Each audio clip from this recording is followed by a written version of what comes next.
So cute.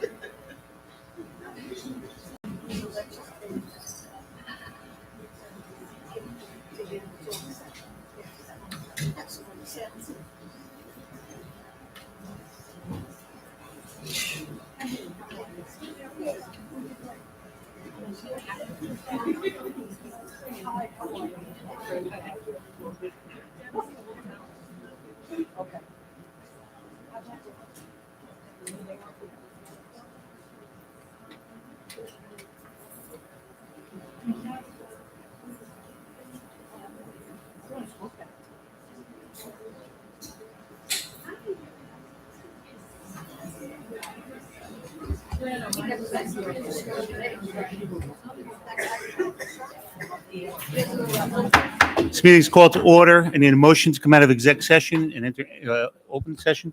Matthew Bauman, second by Alex Piccirillo. Questions? All in favor? Opposed? Motion's carried. Before we begin tonight's meeting, the district would like to take a moment to address a matter important to many in our community. While this month has brought significant tragedy to families across the world because of the horrible conflict in the Middle East, it also represents a month dedicated to educating individuals about domestic abuse. Crisis situation that has impacted many in the Sachem family. As such, members of this Board of Education and Administration are wearing purple this evening in support of this important cause and ask that you join us in a moment of silent meditation for those affected by domestic violence and all who are working to educate others about this topic. Our moment of silence tonight will be dedicated to the victims of domestic abuse. So please stand for the pledge. I pledge allegiance to the flag, United States of America, and to the republic for which it stands, one nation, under God, indivisible, with liberty and justice for all.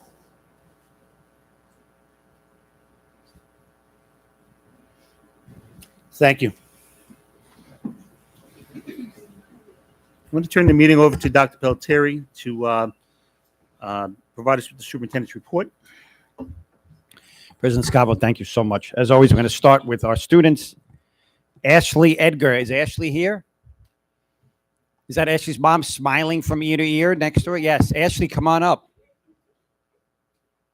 Hi, Ashley. Were you back there studying? Is that why you didn't want to come up? Come on over to the mic here. Mr. Larson, come up, please, please, please. Do you know who that gentleman is? I do. Who is he? My principal. Your principal. All right. And who's this? My research teacher. Your research teacher. Outstanding. Okay, please, Mr. Larson, principal of North High School. Thanks, Mr. Larson. Good evening, everyone. We actually were joking with Ashley. I said, are you nervous? And she goes, a little bit. I don't know what to expect. And I said, you're just going to get out there and talk. Yep. I said, we're just going to say go, and then Dr. Pelletieri will say stop. This is a lot easier than taking an AP test, believe me. So this is the best part about my job, is that I get to come and recognize students like Ashley. Ashley scored a perfect score on her AP research assessment, which is like unheard of. And the amount of work that went into her project. And I talked to Ms. Caggiano, who's behind me, and got to touch base with students that throughout our seminar course and our research course. And it's just amazing the level of work that they do, the topics that they cover, and how much time and dedication they put into doing well on this assessment. It's remarkable. It's one of the few courses that I feel truly prepares our students for college level writing and college level research. One of our students, not to take anything away from Ashley, we had a student just the other day walk into the conference room and was set up for a call with faculty from Georgetown based on a project that he had worked on that they got wind of and wanted to interview him about. So this is the type of work that is getting our students exposure at levels well beyond Sachem and the high school level. So, I mean, Ashley, very lazy, by the way, only taking 6 AP courses in her senior year. How many periods of classes do you have, Ashley? I'm in school all day. Okay, so you have 7 classes because you have a lunch for 8th. You have 8 classes. Actually, this is the first year of taking a lunch. Oh, wow. You're really taking a break, huh? You're slacking. Yeah, it's only half a lunch, really. She takes it every other day. Okay. So, yeah, Ashley's one of the few students that did not take late arrival or early release. But I'm going to turn it over to Ms. Caggiano. She'll explain a little bit more about the project and the work that Ashley put in. It's really an honor to be celebrating Ashley tonight. AP Research, as Mr. Larson shared, it is truly one of the most challenging and rigorous courses a student can take in high school. And Ashley not only received a 5 on the exam, but she was one of 357 students worldwide to achieve every single point on the exam.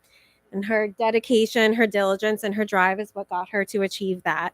And Ashley's research studied the influence of melodic and rhythmic content on fish behavior. And with that, she composed her own rhythms and her own melodies for the experiment. She observed how the fish responded to the music, and she lovingly named and cared for all of the fish, which some are still alive, which is good. Ashley, does this work on bass? Because I do a lot of bass fishing. I would love to be able to rhythmically bring them in to shore and scoop them up. What kind of fish were they? I did my research on goldfish and zebra danios. I don't fish for goldfish. It's not going to help me, Ashley. Ashley, I wouldn't give them the playlist for free. It's not going to help me. But when Ashley started her research, one of the things that we talked about was how marine life experienced stress from anthropogenic noise, which I replied, "What is that?" And Ashley taught me that it's human-generated noise. So any kind of noise from a shipping vessel, music festivals, and that causes stress for marine life. So her research can help to further studies done on how we can reduce stress in marine life. And it was such an honor to have you as a student and watch your projects grow and transform. And I know that you have such a bright future ahead of you, and I can speak for all of us when I say we're so proud of you. Congratulations.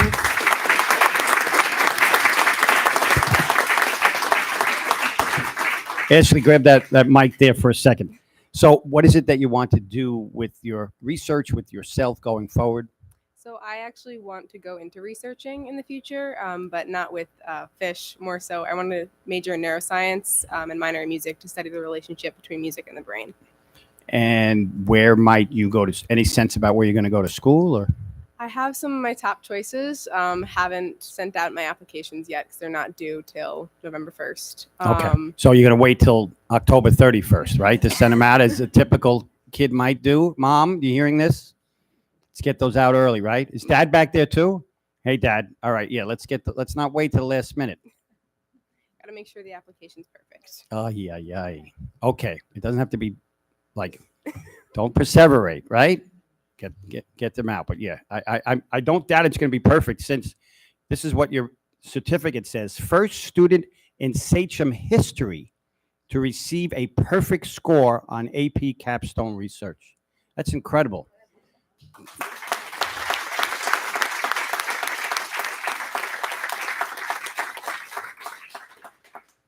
I was going to ask you some AP questions, but I was told it was rude, so I'm not going to do that. All right, we're going to come around and take a picture with you.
We have another Ashley here tonight, which is interesting, right? Two Ashleys that we'd like to recognize now.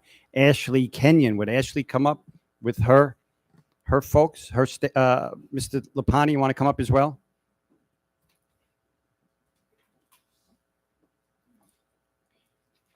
Mr. Lapani, you told us this story knocked my socks off, so I'm going to let you tell it again to our Well, community, it knocked my please. socks off that day too. Yeah. And you did ask a question about where Ashley got all her brains from. Yeah. I was a 5th grade teacher. So she Oh knows where she my got gosh. Look at that. Yeah. So we're here tonight to talk about another Ashley, and so Ashley Kenyon actually serves at Grundy in the role of a lunch monitor, and Ashley Kenyon, also known as Miss Ashley, as she is lovingly called by her students, found herself in a position that no one would ever want to be in. On September 28th, during the kindergarten lunch period, Miss Ashley was circulating and tending to the needs of the students in her assigned class, as she always does. As she was diligently making her way around the class's table, she saw something that just didn't look right. She immediately went over to address the kindergarten student, who at this point had the head bent over and was looking at the floor. When Miss Ashley bent down to the student's eye level, she saw that the student's lips had turned blue and she was silently struggling to expel something that was stuck in her throat. Miss Ashley immediately leaned on her CPR training and turned the child over so that her chest was resting on her hand. She then delivered an urgent Heimlich back blows, which, thank God, immediately sent a large chicken nugget onto the floor. Miss Ashley then took this little girl to the nurse to be evaluated, and thankfully she was fine. When I asked her what happened, she said, "I got a chicken nugget stuck, and Miss Ashley got it out." True story. Miss Ashley, who still cannot understand why she is being recognized here tonight, told me that she was just doing her job and it was nothing that anyone else wouldn't have done. I say, no, Miss Ashley. On that day, you were a hero, and on that day, you might have saved the life of a 5-year-old. And yes, you deserve to be recognized here tonight, so thank you.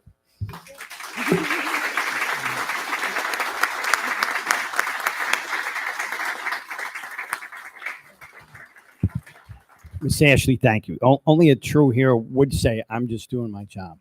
So we appreciate you. Thank you so much. Thank you.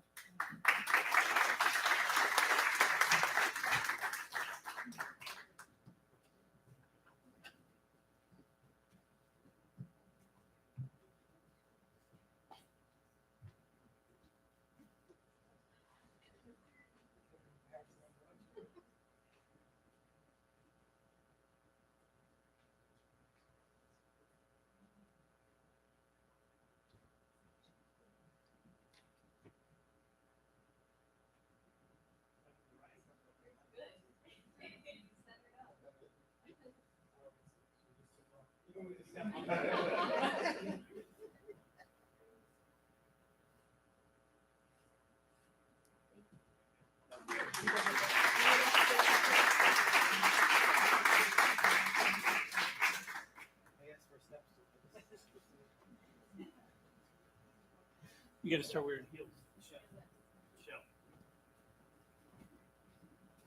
You'll introduce, okay?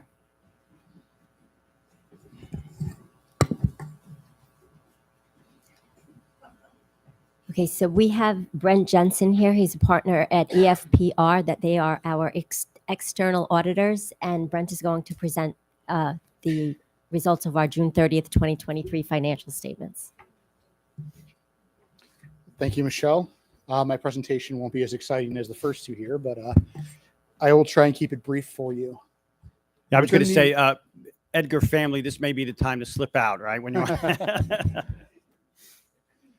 Within your board packets, you should have a series of draft reports that look something like these right here that I'm going to be going through. I do not plan to go through this in detail. I plan to keep this very brief. I did meet with your audit committee financial already. statements were included as part of the Friday packet, and they're in board docs, but they were part of the Friday packet, the full financials. All right. Thank you, Michelle. So we met with your audit committee last week on October 4th. We also previously met with the audit committee on May 17th to have a planning meeting in regards to the audit. We started our audit fieldwork on August 28th and produced a draft report that was first provided basically 1 month after that initial data fieldwork. As a matter of audit efficiency, Your staff does a great job. A 1-month turnaround from the start of audit fieldwork to produce a draft report of this size and complexity is very quick and can only happen with their cooperation and their performance throughout the year. So within the reports that are in front of you, we contain our opinions on the various audits we are performing.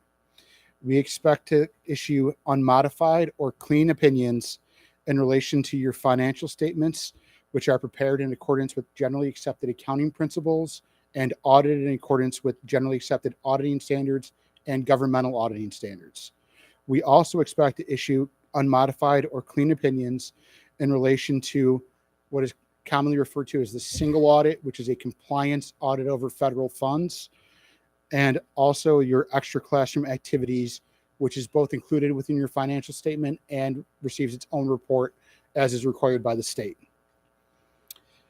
Within our audit, we also perform a report on internal control in relation with government auditing standards. Should we have any internal control issues that come to light during the audit, they would be reported in that report. Our report contained no material weaknesses, no significant deficiencies, and no findings. We actually tested as major federal programs the special education cluster and the education stabilization cluster, which is the COVID recovery funding, and found no issues, no material weaknesses, significant deficiencies, or reportable findings in relation to those. So as a quick summary, basically all of your reports are clean. Now, I'm going to give a very quick summary of some of the high points of the finances of the district. Within our audit, we perform both a government-wide financial statement, which incorporates the long-term picture of the government as required by the Governmental Accounting Standards Board, as well as we issue reports in relation to your various funds, including your general fund, which is really the engine of the government. It's how you budget and how you run the government. In your government-wide statement, you actually have a deficit net position of $677 million, which at first glance is a very scary looking number. I want to bring that up and explain to you that you also have something that the Government Accounting Standards Board requires to be disclosed within there as a liability, something called the other post-employment benefits, which is effectively the future retirement cost for all of your retirees and future retirees based on an actuarial calculation. That number alone is $818 million, and you are not legally allowed to raise any funds for it or fund any investments for it or any reserve for it in New York State. There is nothing you can do to really reduce that. And so long as that number is higher than your deficit, just know that you're in the same position as basically everyone else. And that deficit, is big as it looks on paper, is really not scary until you start to exceed a number like that. So now the more relevant picture is your general fund. As I mentioned before, that is the annual budget that is passed is on the general fund. And that general fund has fund balance of $64 million at year end, of which 14.5 is what's called unassigned. And that 14.5 represents 4% of the 23-24 approved budget, which is the legal maximum that New York State allows. Additionally, you have $39 million in restricted fund balance. These restrictions include things such as a capital project reserve, which is money you set aside so the district can perform capital projects that are necessary without having to go to market and pay what are currently very high interest costs to issue debt. You also have other items such as retirement reserves amongst that money. The reality is that back in 2008, the last time we had a sustained economic downturn, we actually saw the state double the rate for the retirement plan billing for a 3-year period. You have approximately a 3 to 4 year amount right now, and that's why you're maintaining such a reserve. Those reserves are important. They are what finance the district through any trouble you might have. And as this district has experienced in the past, they can go quickly.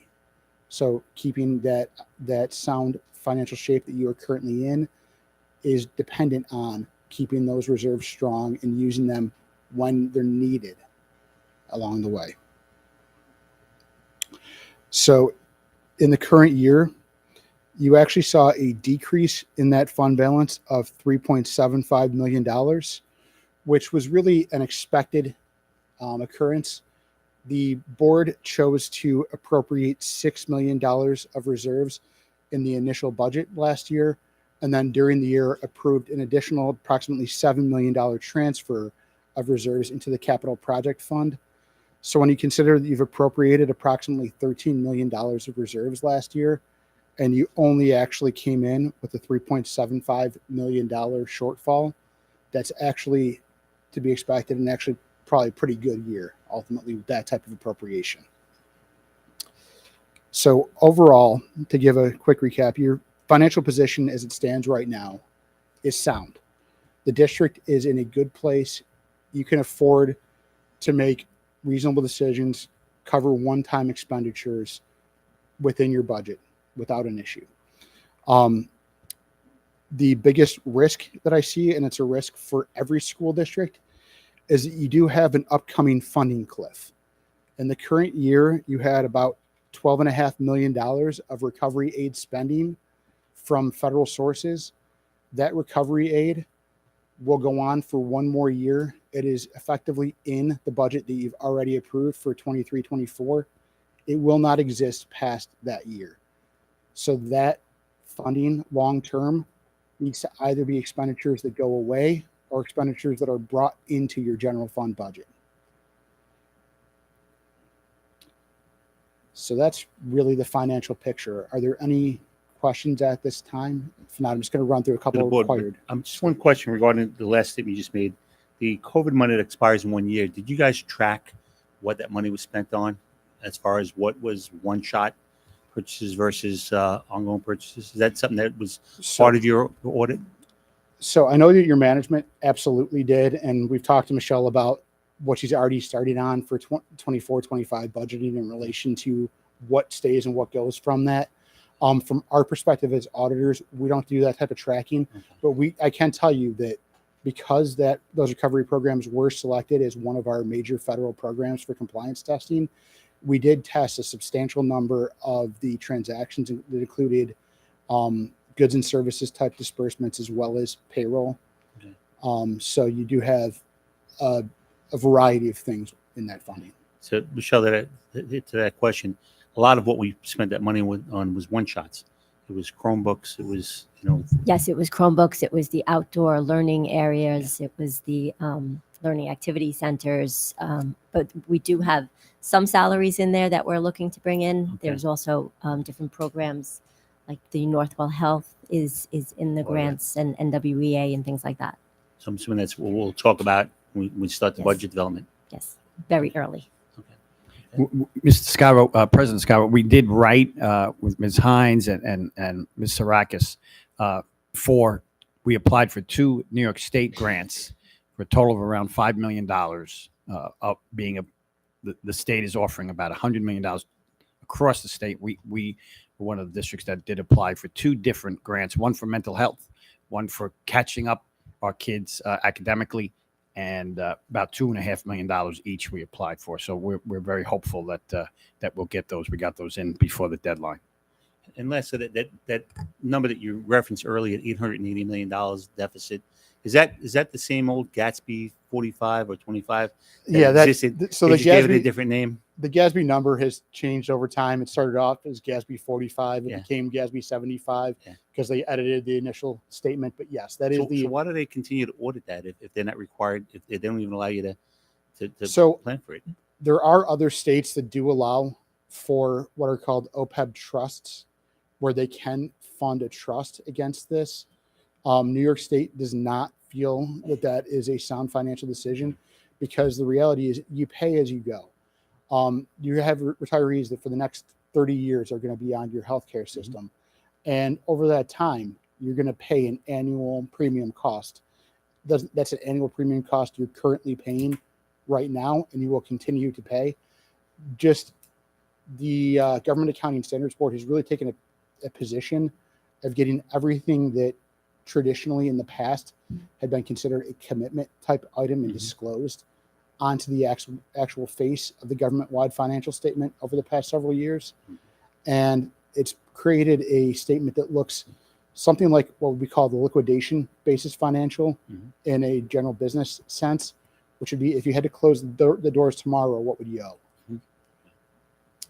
Any questions or other questions on the board? Laura? Yes. Hi, Brett. Thanks for the update. And of course, I read and didn't take my notes with me on the questions that I had. But when do you start and what is your direction for your next audit? So the next audit, we usually do our audit planning meeting sometime during May. Right. And then we would actually perform audit field work likely toward the end of August again. That's generally the timeline we're on. Okay. And so when we met this year, I wasn't at the last meeting, but the meeting before, you had said a lot of districts, besides just the COVID relief money going, there is going to be a financial, with everything going on, shortfalls that could hit districts. And so to keep your reserves healthy was important. Is there anything specific we should look for? I think Michelle could probably speak to any potential state aid changes more than I could. But from the federal side, it's about $12.5 million in the current year financial. Okay, thank you. And that's all. I just remember there were a couple of things from the meeting that we had before. But of course, I brought my wrong notebook. But thank you. Yeah, hi, Brett. I think when we spoke last week at the audit Yes. committee meeting, I'd asked you, what the next 5 years, what risks, what should we be concerned with? And you would name two things. One, I think you touched on already. But The other funding one- cliff. I think the other one was probably I talked about information technology. Was that- Correct. Yes. Information technology is a major risk for really any government, any business, anyone right now. The reality is governments in particular have become targets. We've seen quite a few governments fall victim to ransomware attacks. And that's something where you got to do what you can to try to protect yourself. You got to do what you can to mitigate any cost with things like cyber insurance and basically figure out from a cost benefit analysis how far you can take it before you are spending more than it's worth. That's something that I can't give you a specific recommendation on. I can tell you that is absolutely a risk we are seeing, and it's one of the things that could cause real issues in a school district, and that we've actually physically seen cause issues both at a county level and a school district level with either current clients or things that are related to current clients. Questions from board members? Brett, thank you so much for coming out and providing us once again a detailed report. The report you provided with us was 50 or 60 pages, or maybe even more. It just kept going, but it was very thorough, and we appreciate that. Yeah, all of those government accounting standard board statements make it a little longer every year. But, yeah. But it's nice to know, our folks can tell us we're sound financially, but to have an outside entity come in and prove that to us, I appreciate it. And I commend again our business office folks, staff, our grants folks that work through all this. So thank you so much. All right. Thank you very much for the opportunity. Thank you. One last piece from me or us, and that is earlier this year, we were asked for a future board discussion item or review or presentation to just take a look at registration in the district the past couple of years. Ms. Trombetta, you want to walk us through this? Sure. So we just wanted to give you a broad overview of our demographics and our enrollment data. So as you can see, overall students were down 122 students that enrolled this year from beginning of July through the end of September. But to take a look at the subgroups within the dynamics of that, you can see that they pretty much stayed consistent throughout all the groups. Sometimes there's difference if you go down to our special ed. We went from 17 to 16, very consistent. But again, we always have to look at the programs and supports needed for the students we have, so those will always fluctuate. Same thing with the economically disadvantaged. Right now, we're at 36%. We do see that probably going higher as we communicate with our families that they should be filling out the free and reduced lunch The more they do that, the better off the district would be moving toward the goal of receiving free lunch for all. So if you look at all the different subcomponents, though, you can see that consistently we're the same, even though the enrollment is going down. Questions from the board?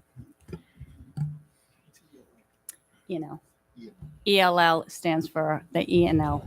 Yeah. English language learners. Questions? How just off the top of your head, I mean, districts have, we see a decline in enrollment. You know, when I got on the school board, I think it was at 15,600 students. We're just under 12,000 now. Yes. Are we seeing that same pattern across Long Island? Yes, we're definitely seeing it. Our enrollment is slowed down as far as going down, what we've anticipated. Our kindergarten is lower than it was last year, but less than when it was the year before. And that's not included in here because that kind of skews the numbers a little. Yes, we're seeing more. Okay. Any other questions from the board? And you'll continue to update us on this, I guess, on a yearly basis? Absolutely. All right. Okay. Great. Thank you. Thank you, Patty. That concludes my report. Thank you very much.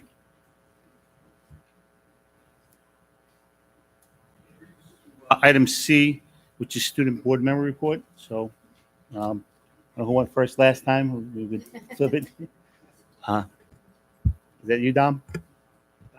Okay.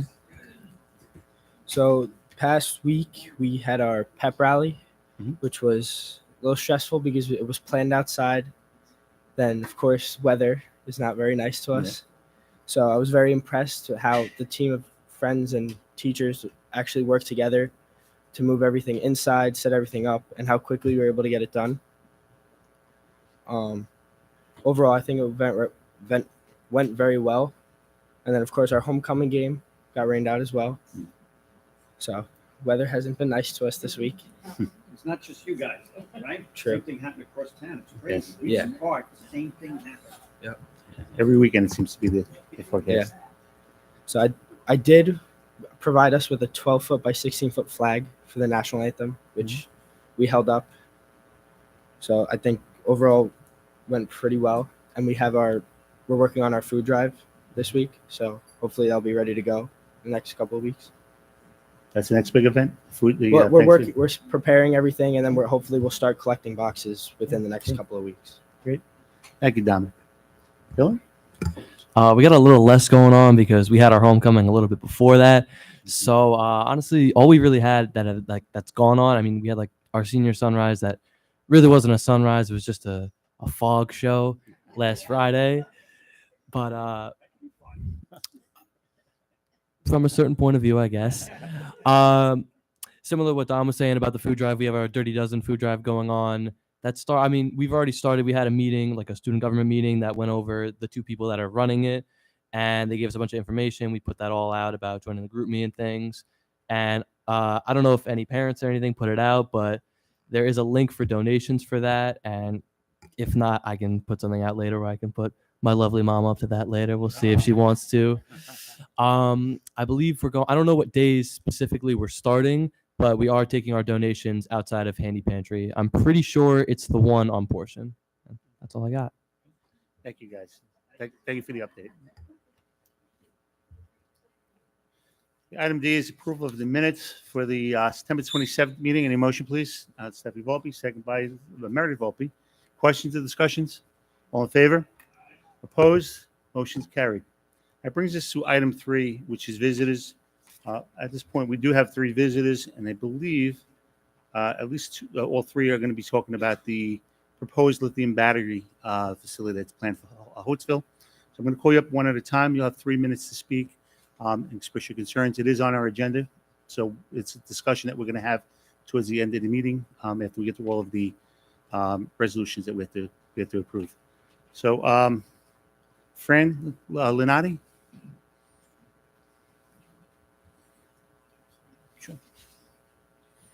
First, I would like to thank you for having the meeting on August 30th to inform us.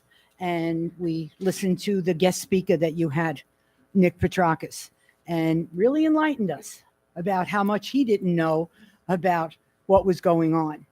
As of July 1st, a paper was sent up to Albany from our assemblyman and our legislator that they are not for it, the lithium battery plant. When that was sent out and then followed by your meeting, I decided to do some investigation.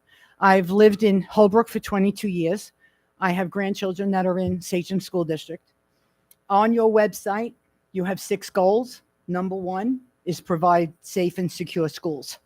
Well, that's great, but when you have this plant going in, there is no safety. It is just atrocious that they could possibly even think, these politicians. We have legislators in Brookhaven that would go ahead with this and not even worry about the safety of our volunteer fire department. I called 5 districts around the area: Holbrook, Holtzville, Farmingville, Patchogue, and Ronkonkoma. Not one firefighter, captain, or commissioner knew about it. It was just appalling to find out that they were going to be put in this condition if anything happened. So they are totally behind not having this go through. The danger is unbelievable. Where they're proposing 124 lithium batteries containers in that Morris Avenue plant. That's 110 megawatts. For anybody that doesn't know the destruction, it's 110 tons of dynamite. If those explode, that's what we'll have. We have oil tanks near there. We have now a substation going on. It's a disaster. We fought it once across Furrows Road, and we're going to fight it again. And that's why I'm here I went as far as going to an attorney, because I was told that if you went to a land use attorney, they would be able to tell you exactly where to go. And I called Eric Russo in Sayville. I was given his name by another attorney. He's a land use attorney. I spoke to his associate, and he said, "Why are you doing it?" I says, "Because I'm a concerned citizen." Okay, a concerned parent and grandparent. So he said, "You shouldn't be doing it. You should go to your school board and address them to have their attorney do it. That's why you pay taxes." So I wrote the letter to you, and I appreciate your responses and that you're taking it into your hands. And I hope that we can do something to at least get a moratorium, get this preliminary injunction, get it signed by a judge so we can put the brakes on this. So that's Excellent. Thank you so much, Mr. Lanning. okay. I also have a copy, if you want it, of that letter that went up to Albany. Sure. Sure. You can give it to me. All right. Carmela Richetti.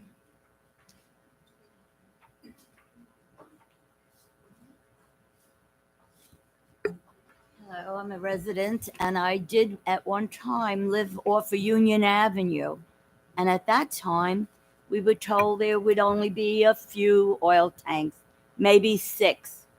The other day I counted, there was over 14. We had to be very concerned about our children getting on the buses on Union Avenue and getting them changed to our streets because of the oil tankers. There is danger with all that is around us. So we don't need the largest lithium battery in Holtzville at this time or any other time.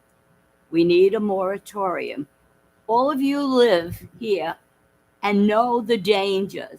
You see it in the papers, you hear it on the TV, but yet it's still being put before us to ruin our neighborhoods.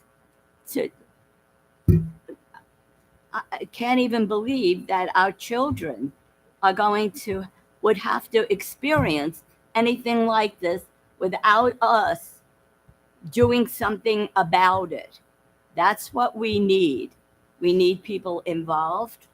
I have been speaking, nobody knows. Nobody knows what's happening.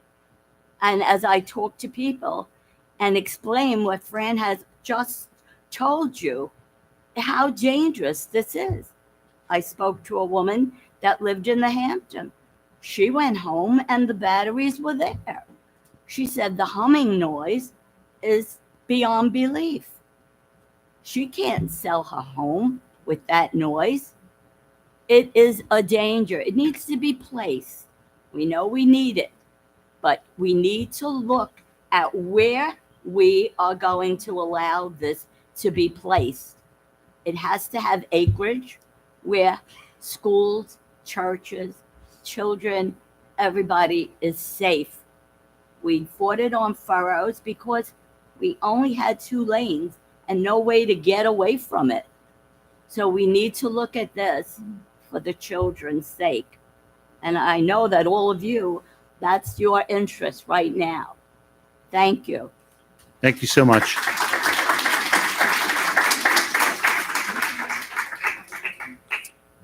Judy Frankel.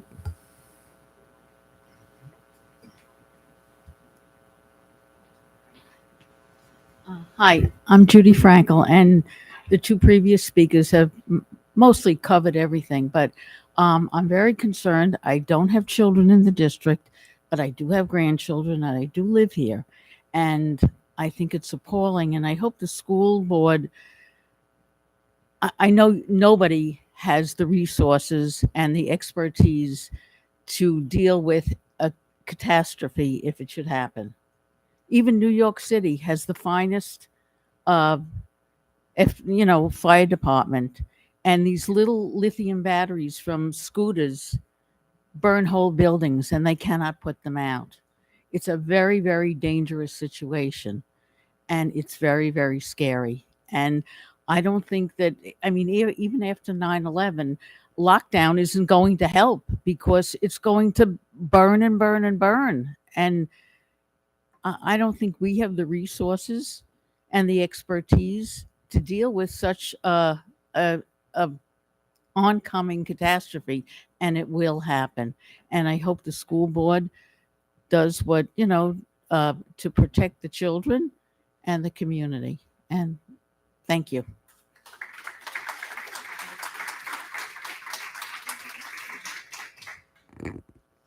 I just want to, we have a presentation, not a presentation, the discussion of the board that's going to take place just as soon as we get through this consent agenda. It's going to happen very quickly. I don't want anybody to leave because a lot of these pages, we go through them very, very quickly. We approve them in blocks. There might be 1 or 2 that we're going to separate out and do individually. So I just want people to kind of stay and hear our discussion. I will tell you that tomorrow there's a New York State Public Service Commission hearing where they're actually going to hear this proposal for Hotesville. The Board of Education has, and with the help of Dr. Pelletieri and our legal counsel, has put together a opposition letter, okay, that clearly outlines our opposition to this plant for various reasons. Yeah. Many of which deals with providing a safe environment for children.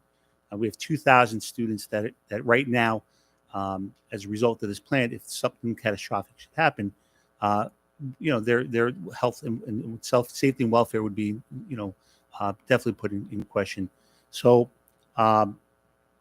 the letter, we were going to read it tonight. I don't have a copy of the letter, but I'm gonna ask that we put it on our,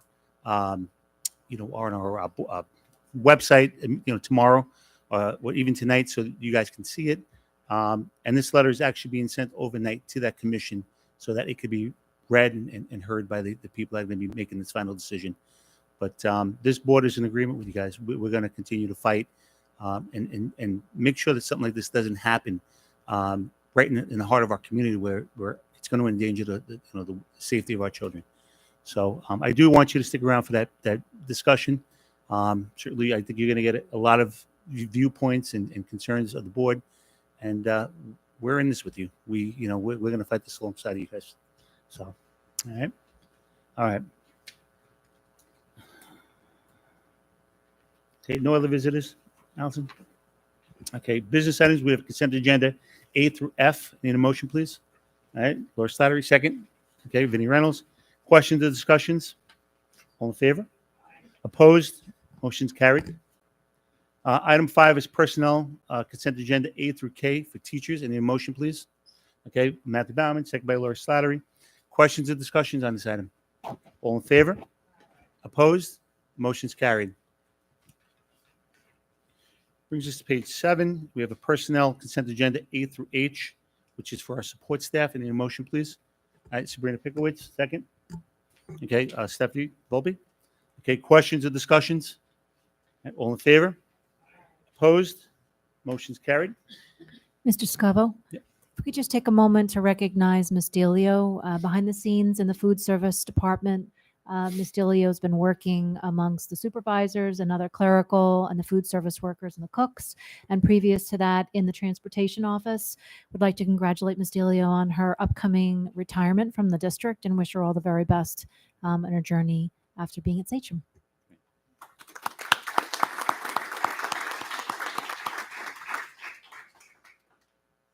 It brings us to item 7, contracts. We have consent agenda A through H. I know I was approached before the meeting for somebody who's going to make a motion to separate item F and G for a separate vote. Is that you, Mike? All right, so I need a motion. Okay, second. Okay, discussion. Mr. Scavo, if I could at least get the courtesy of, I'll make a motion to separate items F and G to be voted separately as 2 separate votes. If I can get a second. Okay, all right, Laura Slattery. Any questions or discussion on it? All in favor? Aye. Opposed? All right, so motion's carried. So I need a motion for consent agenda A through H with the exception of F and G. Matthew Bauman, second by Sabrina Pikowicz. Questions or discussions? Yep. How is F and G removed without H removed? If we Uh, have to discuss F and G that affects H. One is an environmental study for it. So I think the My objection, I had no objection to H because it's stating facts that the school district would be the lead. No matter what happens, we would be the lead. So there was no factual contention with that one. Okay. we have to do it no matter what. Environmental Okay. study. Okay. All right, I so- just needed that. Thanks. So I have a motion and a second. All in favor? Aye. Aye. Opposed? Motion's carried. Brings us to subject item F in a municipal agreement between Sachem Central School District and the town of Brookhaven for demolition of structures of 245 Union Avenue. Any motion? Mr. Picarillo, second. Okay. Vinnie Reynolds. Okay. Discussion. Okay. If I Mr. could, Attorney? I do have a few questions for, I guess, Michelle. Michelle, there's a clause. This is the agreement first, where we're going to enter into agreement with the town of Brookhaven to demolish the building currently on Union Avenue for the purposes of allowing the property to become vacated for the purpose of selling it to the county. That's the purpose of this agreement. Correct. And there's a clause. It is a whereas clause. There's also a resolve clause where it talks to the cost of $314,000, which was the estimate given to us by, I guess it was the contractor of the town. Correct. Okay. But it does say in here that and that was based on his 1-day survey of the property. I guess they went and looked at it and figured out what they thought it would cost to demolish. I think that's what they did. I only know from the district side, the costs for the items that we had to take care of. We had gotten our own estimates, and then the town used their contractor to come up with their estimates, and they were similar for that. But I was never part of the removal of the building estimates. My concern deals with the words and any not to exceed $314,000. Any cost above that that might be incurred by the town shall be reimbursed by the district. So that would imply that once they started the demolition, should they uncover something that was maybe unforeseeable at the time, we would bear that cost. Correct. So I understand this is going to happen, but what I would like to see us is have the ability to assess those changes and maybe perhaps have the ability to either use our own contractors for that or our own forces, because maybe sometimes we could do something on overtime much cheaper than their contractor could, but we don't have that ability as this contract is currently worded. We would just have to pay whatever their current contractor says is going to be those additional costs. So I know we were talking about this. Was there any resolution to that? That Mike, I think that question might be better suited for Chris. Oh, Donator, okay. Our attorney. Yeah. I don't know if there's any resolution to that. I know what appears in the agreement is what we're going to be bound by. So what's on the agenda tonight is what we're ultimately going to be bound by. Well, okay. Just a comment. So the scope is clearly identified, right? So Appendix A talks about what the town is on the hook for, and Appendix B is what Sachem's on the hook for, right? So Chris, does that point to specifically the scope of work? So I read it as if their scope expanded because of something they didn't foresee, we would pay that additional cost. The 314 is only what you see in that scope right, there. I understand that. Yeah. Yeah, I would agree with Mike that if their scope is cost will exceed 314, then we would have to pay the difference. But only if there's something that they did not anticipate, right? Or nobody anticipated. Because it's not going to increase for the scope of work on Appendix A. That's not to exceed 314. The work is the work, and the agreed Work's the upon work, and numbers. that's it. Right. If there's So something else unforeseen that's within there. unforeseen, and nobody can understand that until right. So I think the town here is agreeing to spend a maximum of 314,000. To the extent that they have to expend more than that, I think they're going to look to the district for reimbursement. Well, that's my. That's no, my not point, no. though. It's for the it can't go. It's for the scope of work on Appendix A. So if their costs increase with the scope, we're not.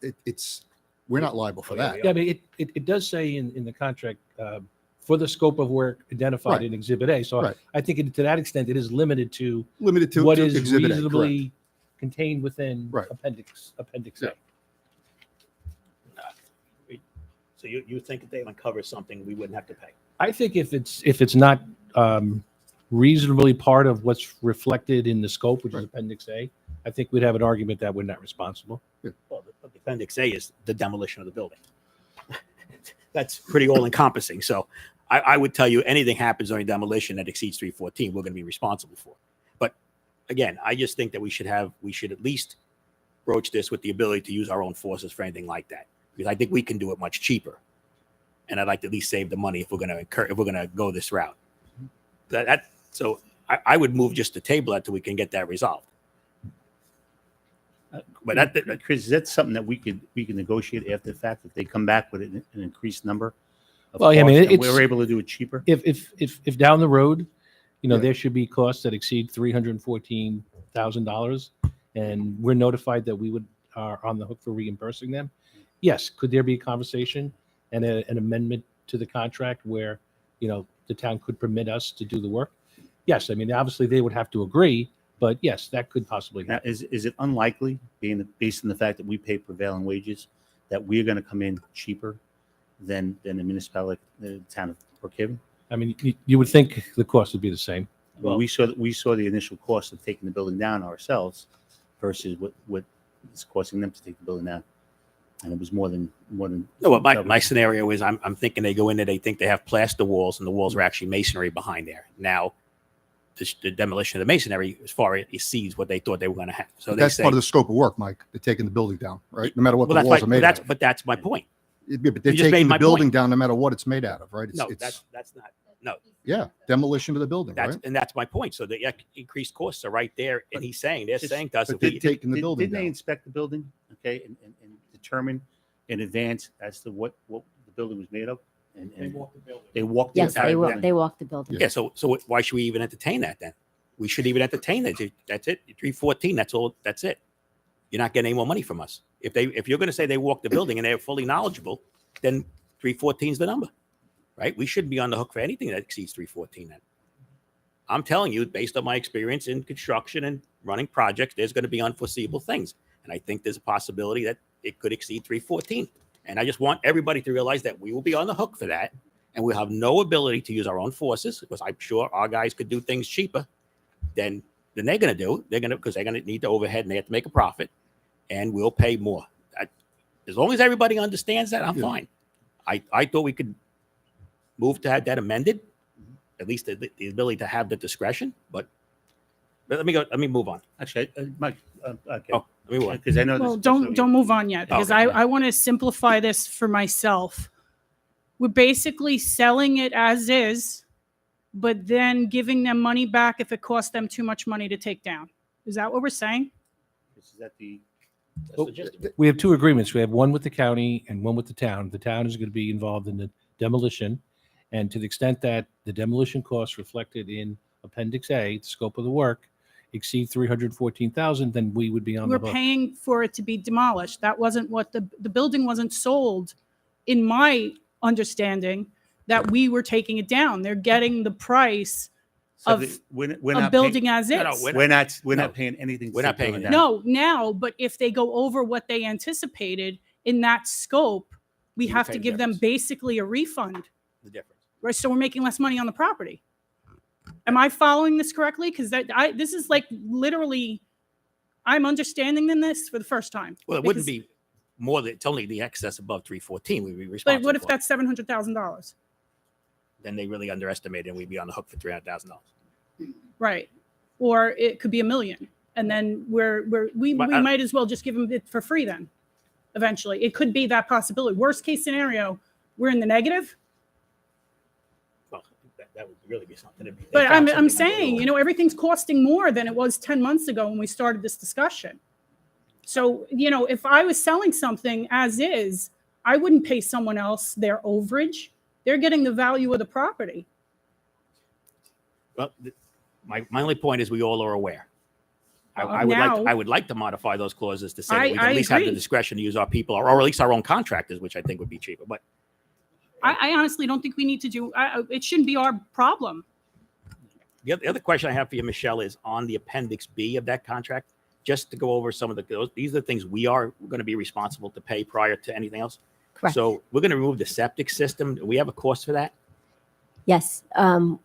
Removing the septic system and filling it with clean fill. The original estimate, and I put it in a Friday letter, was $30,000. We did find out through testing that there's a small remediation. The company came back and said it was about a wheelbarrow full of soil that would have to be remediated, and we estimate that cost to be about $4,000. So in total, $34,000 for the septic system, and then for the removal of the in-ground fuel tank, we're looking at about $17,000. So we're going to spend about $54,000. Correct. Okay. Correct. So we're going to spend $54,000 before anything else. Okay. Just a comment, Rob. So these are all costs that actually came in under what we initially had thought when we were having this discussion. Yeah, Correct. we were right, that was right at our threshold. Right. Okay. All right. So those are my only questions, and this is the reasons why I'm going to vote no. But barring that, I don't know if anybody else has any comments. And Alex, you had your hand up. You still have a question? Meredith? It's more of a comment. So originally, when we thought that we would have to take the building down, didn't we get an estimate to do that? And it was almost triple what It was Brookhaven- $950,000. Right. So then Brookhaven came in, and Dr. Pelletieri, I called him as soon as it happened. They came in with this $300,000 figure, and I said, "How can they do it? How can we do it for this much? They do it for this much." And he said, "Well, you know, they're the town. Maybe they can do things a lot less expensive." So to go 2/3 less expensive almost sounds to me like they threw a number at the wall, and then they threw a clause into it that says, "Hey, if our number's no good, you guys are on the hook for everything else." I am pretty, you know, embedded with politicians to understand that that could be a possibility. And, you know, if something looks too good to be true, it normally is. So if we could do it for almost $1 million and they can do it for 300 and something thousand, but if there's anything in between we're on the hook for, that just sounds too good to be true, in my opinion. You know, Michelle, maybe you could explain why one was.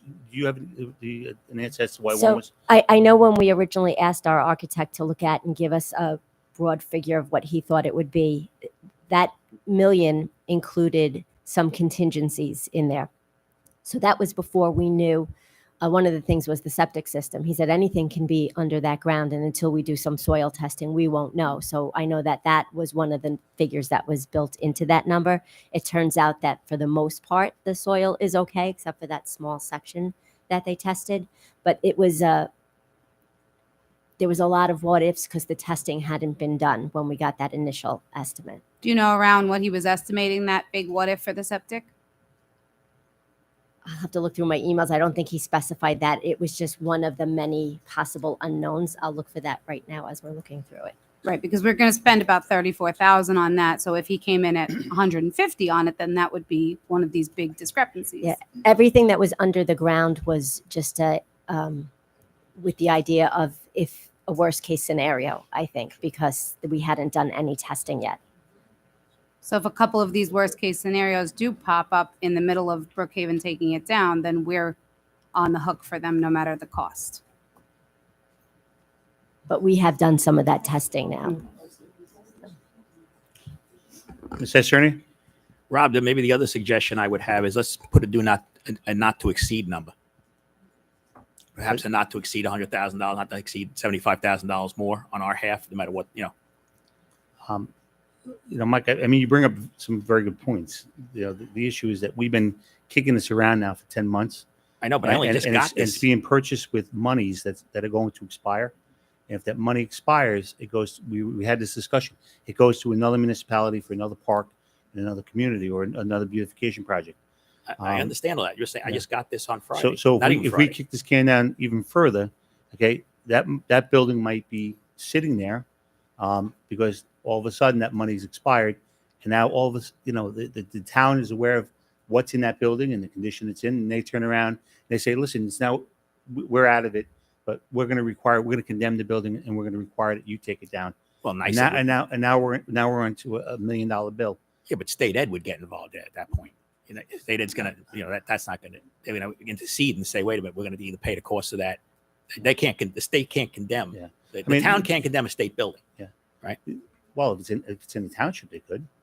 They don't have jurisdiction on the property, only for regard of safety, and they couldn't condemn it. They'd have to the state to agree to it. If they deem the building unsafe, The state would have to agree to it. So the other point I want to make is that, a lot of our real estate transactions are done by Ingerman Smith, and the person that does that is an extremely thorough person. In fact, she spent a very long time, making sure that the district was protected. And I have to trust that she looked at this and she made sure that there were safeguards in place so that, that the district is not going to be held liable for something that was, not anticipated. And I'm going to say that, I'm just telling you, the plain language says if their costs exceed 314, we're paying it. That's what it says. That's in the plain language. But initially, that building would have cost us $925,000 to but that gets to Meredith's point. Yeah. We come up with one number and they come up with another number. Any other? Again, that's my reason why I'm going to vote no. I think it's an open check for a possibility of us expending more funds. Yep. It's just frustrating because we've gotten these contracts on Friday. If you wanted to make a change, that could have been done before tonight. We could have went back to Ingerman and said, hey, just like you had brought up that one point about the tank never being in the ground, that change was made. So why didn't you bring this up? Because you chose the cameras to be on to try to bring certain things up to make a conversation out of nothing. Let me just hold on. Let me just bring something up. My brother and Doug, okay, and I'm gonna give them the credit that they deserve. They're the two hardest working, honest guys that we have, Sachem alumni for our community that always put the community first. They brought the town of Brookhaven into the deal after my brother got the money from the county to keep it here instead of it going to Mount Sinai or Southampton or Mattituck, because the town takes down hundreds of structures a year. They take down zombie home after zombie home after. So they are so used to knocking down structures. So the distrust and the last second ditch effort, which from the beginning you've tried to stop, I really do take offense to. Like, this is like a conspiracy theory that you think that they're trying to loop us into us paying for it. We got the town to agree to take it down for free. Yes, okay, so maybe they put a number on it, but I believe that after they walked that property, they believe it's going to come in way below that number. Not just I don't think anyone budgets for that's how much it's going to cost us and that's it. I think it's going to be less, and then if something comes up, then they have the money in there just in case to do it. And then if whatever they don't use will go into their general fund again. But I think that, we are so not used to, and I've said this multiple times, but I'll say it again, government working together actually for us, that we don't know what it looks like right in front of our faces. And I really think it's a sad state of affairs, some of the comments that are being made here. I really do. This is, and we just had the auditor here, we're facing a financial cliff. This is a possibility of $2 million into our general fund that could help us maybe continue NWEA or of some of the staff members that we have for the coming years. I don't know why this is an eyesore. This is an unsafe structure. This is something that's going to be an ADA compliant for special needs park for our community in perpetuity, which means forever. We never have to worry about that property ever again. For years, this board has thought that they are more, smarter than the best real estate agent, and they've kiboshed deal after kibosh deal. Last second, we could have had multiple things in that spot. This has the approval of the chamber, the civics, our local politicians, the majority of this board. I don't see the problem. We're making a problem where there isn't one here. This is something that should be easy. I really am sorry. This is something that should be very easy. Ms. Cicerni? Just to clarify, I did mention I got this Friday. And I'd hate to out her, but Michelle brought this issue to me. She mentioned it to Mary Ann earlier, and we haven't gotten a resolution to it. So it wasn't, I took it on myself. That was me. But since I was accused of, dog and pony showing it, it wasn't me. I just brought it out to the forefront because we didn't get a resolution from Ingham and Smith. So, Mike, let me just say that shouldn't be Michelle. That should be me. Okay. So there you go. My issue with the whole deal has always been that, and again, it's going to happen. I know it's going to happen tonight. My issue has always been that I think it's not in the taxpayer's best interest to forever give up any potential long-term revenue stream that could be generated by property taxes should the property be given to a private entity. That's always been my issue. A park is a great thing. I think a park is wonderful. We have parks. We also happen to have a community that this is going in. It has a country club, 18-hole golf course, and ball fields and everything. And in fact, 30-something acres of that was given in 1988. The district sold 30 acres to the town of Islip for that purpose. So we get no tax revenue from that. So that's always been I have no qualms with Anthony. I have no qualms with Doug. It's just a difference of opinion as to what the beneficial use to this property is to the taxpayer who's owned it. That's it. It's not personal. I even hugged his brother at the Ducks game the other night. It's just frustrating because the property's been sitting there. Like, when there's sewers, when? Hold our breath. Let's see what happens first. I understand that. We could put an apartment complex there and get, first of all, nobody wants that either.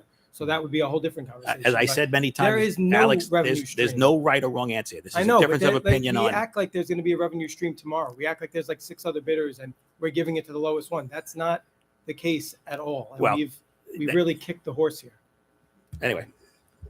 Any other questions or comments? Yeah, Stephanie? I just want to say one thing, that funding it doesn't end. They replenish that fund to do good things throughout Suffolk County.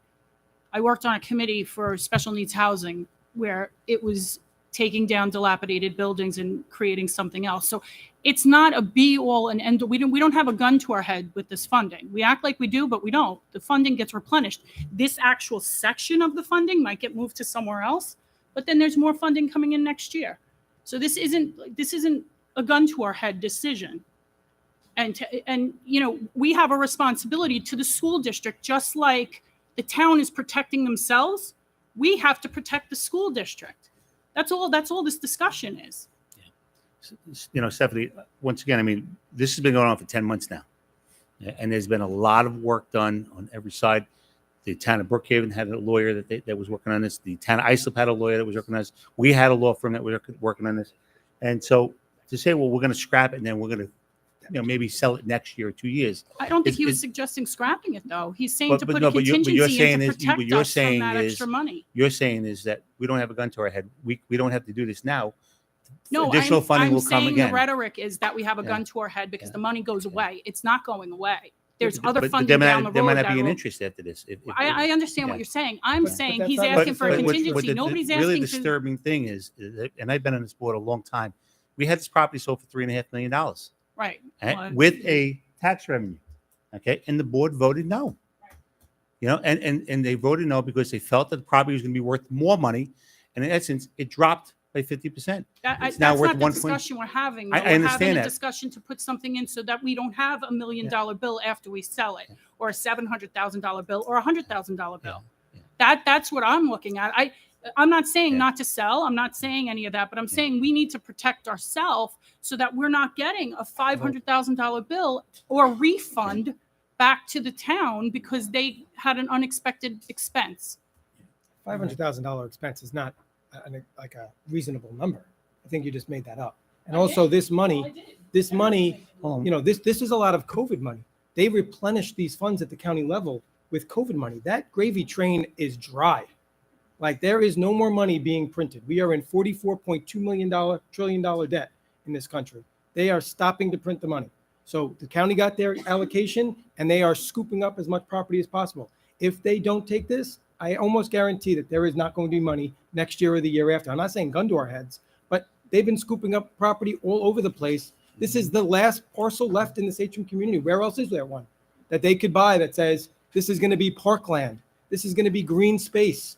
We moved here for green space. And then what do we deal with? Constant building, constant building, constant building. This is our No responsibility one's saying to protect our to community. not build the park. I'm saying protect us. Have language that protects us from having an extremely large refund back to them after we're selling it for a price that was supposed to be with the building up. This wasn't supposed to be our expense when we started this 10 months ago.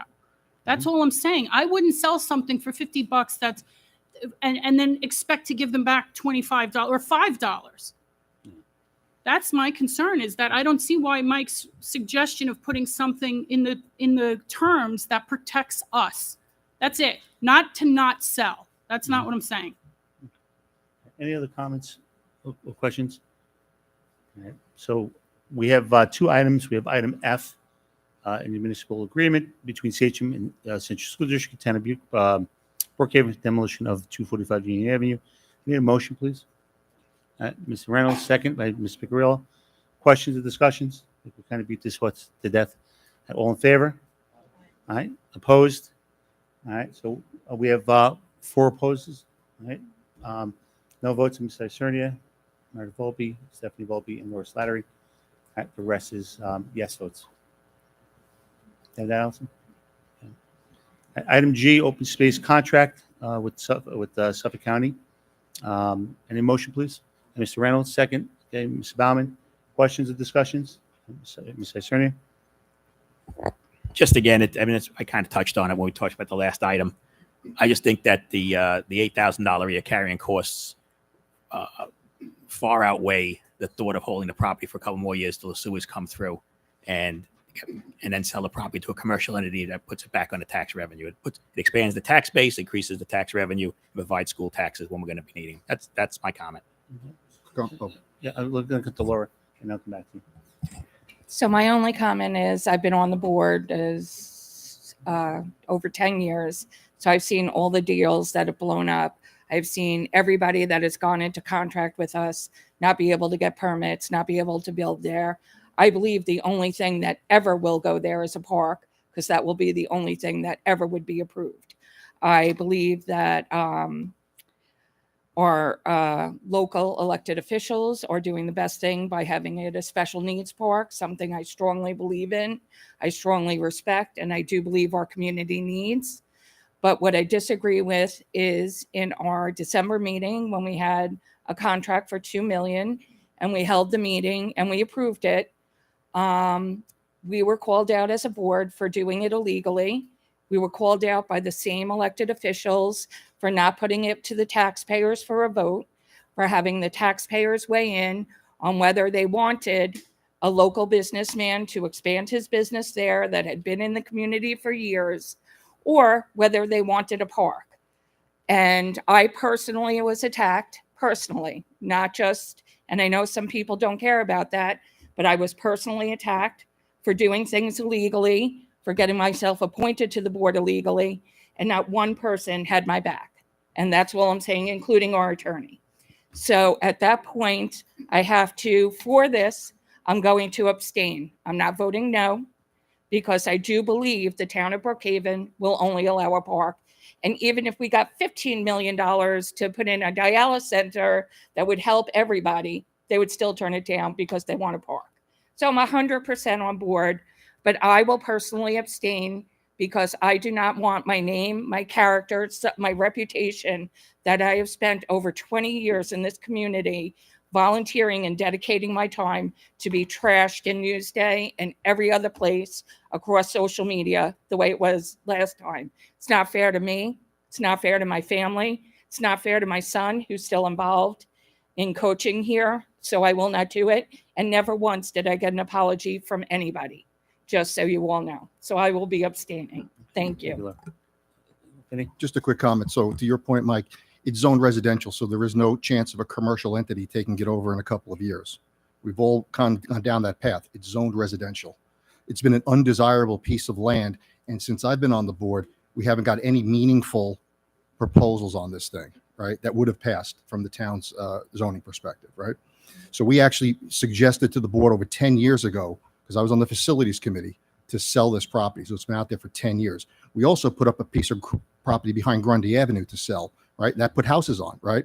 The board didn't seek public referendum for that. They just voted for it. So we have the obligation and the ability to do that. Mr. Attorney. All right, since we raised it, let's talk about, yes, it's zoned residential. I agree 100%. So I did a little analysis of that property that we sold behind Grundy. Let's presume you couldn't get a change of zone. Let's presume it's residential, 3.5 acres. So coincidentally, this board did sell a strip of land that happened to be exactly 3.5 acres. And it's along Coates, right behind Grundy there on Coates, right? All residential. Put up houses on half acre lots. And each one, the property taxes $15,000 each. If you can look on GIS, you'll see it. You can go into tax rolls, you'll see it. So that's $105,000 property tax every year. I pulled out I happen to own ISA property, pull my ISA tax bill out, 63% to the schools. So every year, that little strip of land, even as residential use, creates $65,000 in school taxes. So that's still it's not, I understand it's not a lot of money. And I understand it's a totally different shape of land. Union Avenue is undesirable for residential, or else we would have gotten a builder to come along and offer us money for that, like they did for Grundy. Nobody's going to live behind the 7-Eleven over there. I would tell you that. And they're not going to put up at $500,000 an acre. They're not putting up $1 million houses right there, right? So but they put them on Grundy Avenue, which is just as busy. It was a better piece of land. Okay, let again, you put any commercial use generates property taxes. Any private, I'm sorry, any private sector. So, listen, there's clearly a disagreement of opinion, and everybody's opinion should be respected. You know, we've believed this for a really long time. I want to get to, you know, the rest of the agenda, and I want to especially get to the battery. There's a lot of people in here waiting for this discussion. So I have a motion and a second. Is that correct, Allison? All right, all in favor? Aye. Opposed? Oppositions? All right. Three abstaining. oppositions. Ms. Icernia is a no. Meredith Volpe is no. Stephanie Volpe is no. And then Laura is an abstention. Rest are all in favor. Can I make one comment? And Yep. not about this. Laura does not, I want you to know I have your back, and no one deserves what you have been through advocating for our kids. Okay. So that I just want you to know, there's more than one person that supports you. Okay. Okay. Item 8 is donations. Any motion, please? Donations. Meredith Volpe, second. Matthew Bauman. Questions or discussion? All in favor? Aye. Opposed? Motion's carried. Item 9, policies. We have 2 policies one's at their second reading, the one's at the first reading. So item 1 is A, second reading and adoption of alternative instruction 4327. Any motion, please? Meredith Volpe, Stephanie Volpe, second by Alex Picarillo. So yeah, I confused the clerk then. Any questions or discussions? All in favor? Aye. Opposed? Motion's carried. Item 2 is first reading of the Medicaid compliance policy 6685 and new regulation 6685R. Motion, please. Alex Picarillo, second by Matthew Bauman. Questions or discussions? All in favor? Aye. Opposed? Motion's carried. Item 10 brings us to field trips for the 2023-24 school year. Any motion, please? Okay. Vinnie Reynolds, second by Sabrina Pikowitz. Any questions or discussions? All in favor? Oh, okay. Chris, I just want to talk about just quick. You could just say yes, no, quick. We're not using that bus company. Correct. For any of our Correct. trips moving Correct. forward. Correct. Yeah, okay. Okay, any other questions? Okay, all in favor? Aye. Opposed? Motion's carried. Item 11, Committee on Special Education. We have a consent agenda A through B. I need a motion, please. Never to vote B. Second. Mike Icernia. Questions or discussions? All in favor? Aye. Opposed? All right, well, motion's carried. Item 12, monthly reports. Any updates from any of the liaisons? Okay. Stephanie? We had our first legislative committee meeting the other day, and a lot of people were available and showed up, which was good. We did discuss having the legislative forum in January or February. So I had reached out today, which is short, to ask Allison for dates. That might be good for that. Dana was picked as the chair for that.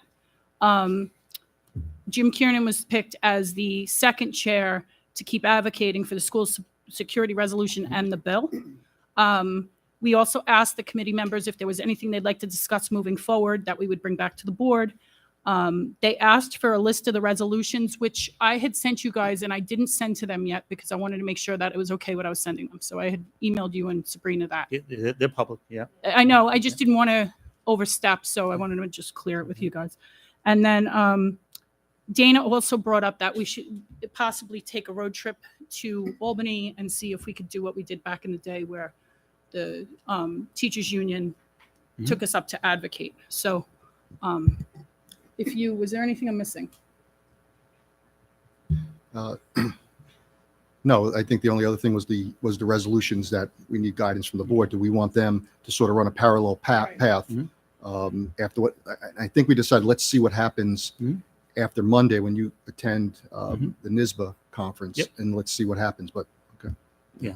We purposely of having a meeting right after that at board guidance, if to discuss what comes next with the resolutions, depending on what's adopted from that meeting, and that would be the 23rd. So Is the next meeting for the legislative committee. So if you're really successful and get all of our resolutions passed, that makes everything easier. But if not, we have to see what we would work on at the legislative level. Yeah, I mean, I'm going to be honest with you. We went into a different topic, which actually did not appear on the agenda tonight. Sorry. It's part of the committee update. No, the resolutions. But, something we have to talk about because they actually put us into resolutions with other schools that kind of go against what we initially believed it to be correct. So there's resolution 20 and resolution 51. Yeah, where we actually advocated to not mandate Regents exams as a requirement for graduation and go back to a non-Regents level type of certificate. And they actually changed it to say, well, yeah, you know what? They agree we should eliminate Regents exams for purposes of state and final exams, but only for science and math. Okay, and then policy, just science and math. But then they threw us into another one. For 51, it says, they agree with eliminating Regents, but not for U.S. history, government, or global history, as well as civics. So they're saying, well, yeah, these exams we want to exclude, but these exams, no, we oppose it. We want to make sure there's still a requirement. So these are things we need to discuss because I don't want to vote yes on one and vote yes on the other one, and it actually undoes what we initially tried to do. So, but yeah, we certainly. Can you abstain on those? Can you vote? Do you remember? You just don't vote. Okay. Yeah. So, but that's a discussion that I guess we could have tonight, or if we don't get to the discussion, that you could forward how you feel about certain. There's 54 resolutions. I am prepared to speak on resolution 54. I do have the floor where I'll be able to present that whole security guard training, with commonly asked questions and whatnot. But we definitely need to discuss even the ones that we proposed. If they morphed into something different, do we still want to support them? Meredith? Just with the legislative committee, I'm just thinking that maybe we could charge them with working on the battery facility. Maybe that could kind of take precedence over everything right now. And I think we do still have a few spots. So if there is anybody in the community that's well versed on the battery and they want to maybe join the legislative committee, maybe that would be great idea. Helpful. Yeah. Yeah, so we do have some openings for the legislative committee. I know there's some folks out here that obviously advocated to get out of Islip, and now we're advocating to get out of Brookhaven. If this makes it any If easier, the it's board on wants to Zoom. charge that committee with looking at that, and I think that's great. I think that's a we great could do idea, that. Meredith. Is everybody okay with charging the committee? Allison, how might someone who's in the audience or at home still apply for that legislative committee? You can visit our website, our sachem.edu website, and we have our board committee application on there. Or you can feel free to contact my office. My phone number and email are also on there. Thank you. All right, Vinny, updates on budget advisory? Yeah, we had a budget advisory committee right after the legislative committee the other night. I think we had a full committee, so everybody showed up, and it was good. Normally, we don't kick these off until budget season, probably in January, but we did have a charge we wanted to share with the group, and that was, keep me in the guardrails, Rob, because the charge was to start putting together costs associated with armed guards, right? So I want to be careful what I share in public and not share, but the committee was open to that, and they would like to go down that path. Couple of challenges they see, and we need to just chat about how do they gather data on something like that. That was a concern, because a citizen coming in, calling another school district who has this, the other district may not be very open to sharing that data. So one of the things we need to talk about is how best to do that, gather that information to get back. Okay. So I can reach out to some of my colleagues where there are districts that either have their own employees that are the armed guards, or they contract out. The ones that contract out, they usually either use the New York State contract, or they use, I believe, BOCES, Eastern Suffolk BOCES has a contract, and those prices are right in their bid documents. That kind of ties into the options that we talked about, right? Option one was, do we go to an outside agency? Option two was, do we hire Sachem armed guards? And then there was option three, which was kicked around with, do we use SROs and directly pay Suffolk County for the use of that?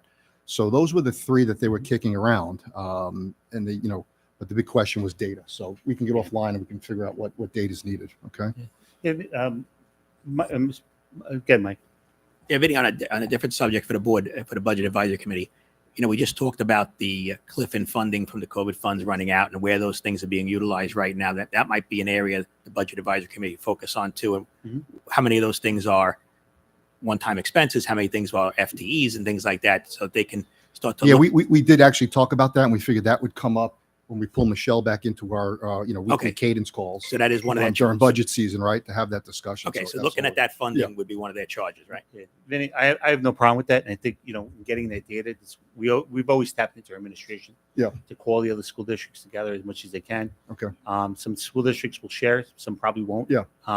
But I think looking at all three of them, and then maybe looking at the pros and cons of each one of them, as well as sustainability. And that's how we positioned it, I would which look is at- this is not a discussion about for or against. Well, Let's that's just get the us other the thing I was data. gonna lead And towards. they agreed. Yeah. Everybody agreed. Said, let's just get the data so we can have an open conversation about that. Right. We said it was just numbers. This is Yeah. all we're doing in this committee is numbers. Yeah, and that's the other thing I would caution against is that you don't want a big influx of people joining the committee. Right, Because there'll be they plenty either of wanna time for that when oppose we it have open or discussion, so, debate. yeah. We made that clear that wasn't a charge of the board. So we're going to get back together next week. So I'm going to reach out to Michelle and just we'll get some of the initial data. Anybody? No, you could go because I'm going to go on to a new one. Okay, so I mentioned that, and I think Laura mentioned it when Brett was out with the policy. The audit committee did meet with the auditors. They were very happy with the report. You heard their report today. And I guess we're scheduled to meet with them now if they're finished in May. So. Sabrina? For curriculum council and diversity, do we have our student members and staff members chosen for those committees? Yes, we actually review them. We're just hoping for a charge from the board. Right. I did send a couple of weeks ago in the Friday pack some suggestions from discussions that you've had. So I can resend those again on Friday so that we can start because I really would like to meet with those committees by the end of this month. Right. As we have a few things to review like GPA, grades, health workbook, et cetera, et cetera. I would love at least the first charge to discuss the GPAs. I know Laura has brought that up numerous times.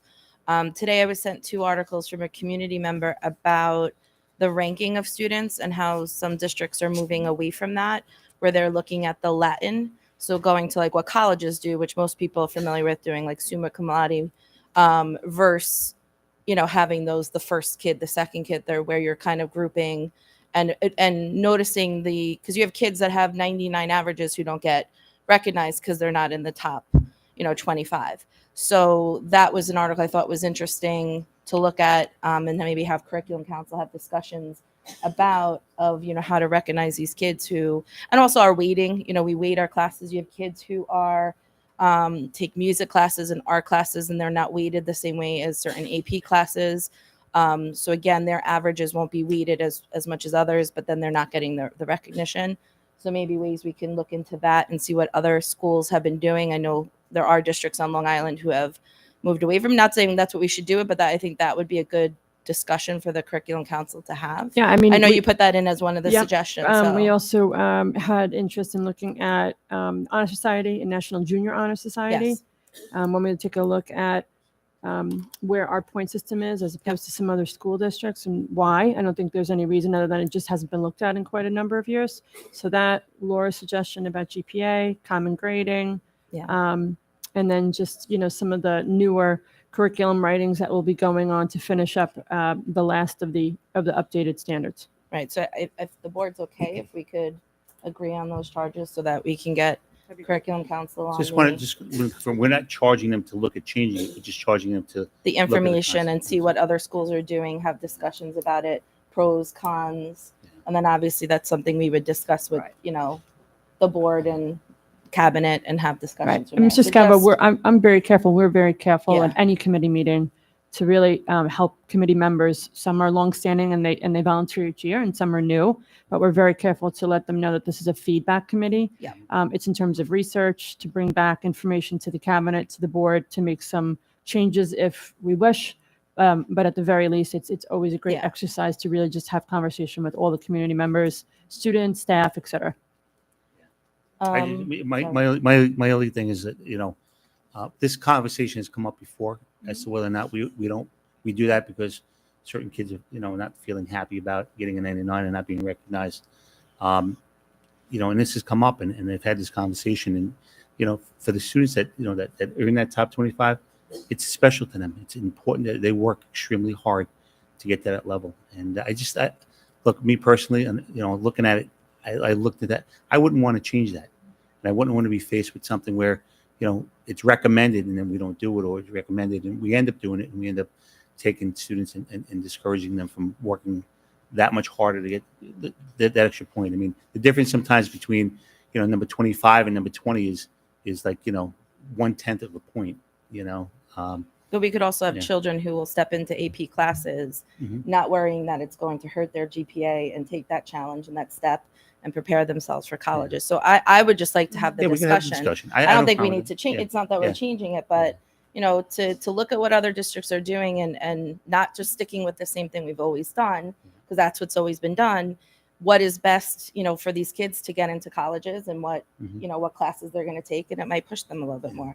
So and we're not going to make a decision. We're just No, a I mean, committee, to but I be think honest, having we the always make discussion is we make fine. recommendations like in As a long few as different models. 5 board members are okay with it, we can. Is everybody okay with that? Yes. I'm okay with it. And then for the diversity committee, the charge, so So- we can get that moving also. Yep, absolutely. Thank you. I appreciate it. We actually met with some of the folks who were on it last year that, I did choose from our staff and from our students. Dr. Affendu is going to chair that with me, along with the board members who are going to be on that. We'd like to continue our dignity work this year, really focusing on community events and also taking kind of what we'd call equity walks in our libraries, so that we can do two things. Take a peek at books that we have. Are they representative of our students? And or books that are mature in nature? Do we have a process in place where we feel like we can vet and we can feel like we know the books that we have, not to censor in any way, but to just ensure that we have equity across all the different enrollment groups that we have. Our first community event that we've been building, actually Dr. A built herself last year with Ms. Salvia and the team, was a community event that was at Seneca. We're bringing that to the district level now. It still will be held at Seneca just because it's more locally for all the groups that are able to come. And that will be November 18th. But that's our work. We're also going to be kind of spearheading our tri-state visit, because again, we're looking at differentiation for all, equity practices to ensure that all students no matter their level, are able to succeed. Any other updates on committees? All right, brings us to the closing comments. Any closing statements? Okay. I'm sorry, Mr. Scarver, are we okay to move forward with that in our diversity committee? Just because I'd like to. Yes. Oh, Yeah, okay, I don't great. think there was any opposition to it. Great. Yeah, absolutely. All right, old business. Chris, there's no old business tonight? Okay. Board discussion items. We're going to start with, I'm going to throw this out there. I'm going to ask the board to maybe consider moving potential Forest Valley trip to the following meeting, because I do have a feeling that the battery storage discussion might be long. It's not something that we have to discuss and determine tonight. So if everybody's okay with that, I'm going to ask Dr. Pelletieri to put it on the next agenda. We have absolutely no discussions on that next agenda right now, and I think we could kind of space this out a little bit so we're not here until midnight. All right. Just for that, do we have the did we get the results of the Yeah. survey? Okay. Yeah, Yes. and I'm going to ask if you could just share those results with the board if one. Right. Chris, I think the turf fields should take probably 30 seconds. Yeah.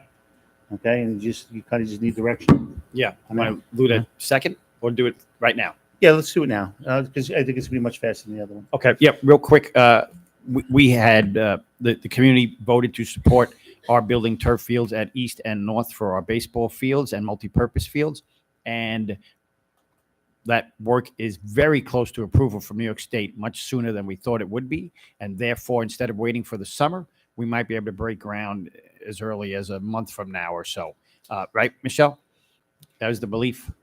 Yes, there are a couple of steps that have to take place after we get the approval. We'll need to get approval from the board. It has to be formally awarded once we get the approvals if we're going with the Suffolk County turf bid. So that will go on a board agenda. We need to get bonds in place. We need to get insurances in place. And we're just checking to see if we reached out to Mary Ann to see if we need a contract or not with going off a bid. I know the insurance company prefers you to have a contract. So that's some of the stuff that we'll be working towards. And then it would be available to start breaking ground. There. Yeah. So the issue with that breaking ground is it's 10 weeks, right? So we would hope for a mild start to the winter, certainly, if we could get started around mid-November or something like that. However, to get started now at East and North would require work during the day. We'd have to take parking spots away. Go ahead, Michelle. You. So at East, it wouldn't be quite as bad because the field is off to the side. But when you talk about the North Field, which is right next to Samoset, you're talking about a bit of a disruption to the day because we're going to have to take parking spots away in the back because we're looking at a staging area in Gate Lot, but there's going to be trucks coming in and out, backing up with the beeping noises. There's going to be heavy construction equipment. There's going to be dust. There's going to be dirt. There's going to be a lot of action back there. So that's something to keep in mind because Samoset comes right up to where that field is. And there'll be no recess out there because it's going to be a construction area. I know if it's a mild winter, you'd want kids outside, but they can't be in that area. Do we have an alternative for them besides that area there? Can they come over more towards this field They would over have here? to come over more this way. Okay. It's just more of the noise we have to think about. So it's just something to consider. So we want to make sure the board is comfortable with that. Correct. And here are some new renderings, just if you didn't see. Alex had his hand up first. We'll go Alex and then we'll come back. Yeah, the North baseball coach said his classroom is right there. He's good with the construction noise. He's ready to go. And then Speaking on behalf of his yeah. And then speaking on behalf of the kids who finally perked up after the boring conversations that we had, they want the fields done and whatever we can do to get them done. So Yeah. when Dr. Pelletieri Seniors, announced that, they- it was like Christmas in October. Yeah. The faces all of a sudden Ladies, lit up. we're having okay, I was going to say, I'm sorry. moving. I didn't mean to call you out, by the way, but you all had that look like you was sneaking out the back door. They I'm caught so you. sorry. I'm They so were- you sorry. caught them. This is another 30 seconds, this conversation. Really quick, can Gate Lot's property be used for recess or no? We'll figure out a way. That's pretty far from, Yeah, I that's think right. right here is Okay. a lot better. Any other questions or concerns? So are we okay with giving the okay with? You want to just proceeding? throw up the dugout real quick? So this is what the dugout will be. It's at grade level, which means it's not dug into the ground. It's at the regular level of ground, and this is what a rendering of it would And be these with are the colors that the coaches and the Why athletic that director. color? the Kinda coaches. boring. Yeah.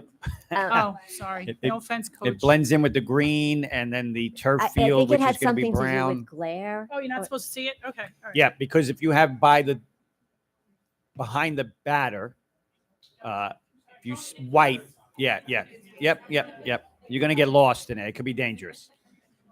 And Chris, just not to believe, well, make this conversation long. Did we look into recessed dugouts at all? And is that something that we can do if we come in under budget? Is that something we can do to make the facility even better? Get an estimate as to what that would be? Are we okay with that? Looking at that? Looking at if it comes in under than what we anticipated this was going to cost, maybe looking at what the additional cost would be to recess the dugout a little bit. That would actually create, and I think actually probably should this a better viewing point. Yeah, for as long fans. as it doesn't slow it down, I'm good. Yeah. Just as an option, if we could just look at that. If it comes in over, we could just charge the town of Brookhaven. You like a recessed dugout better?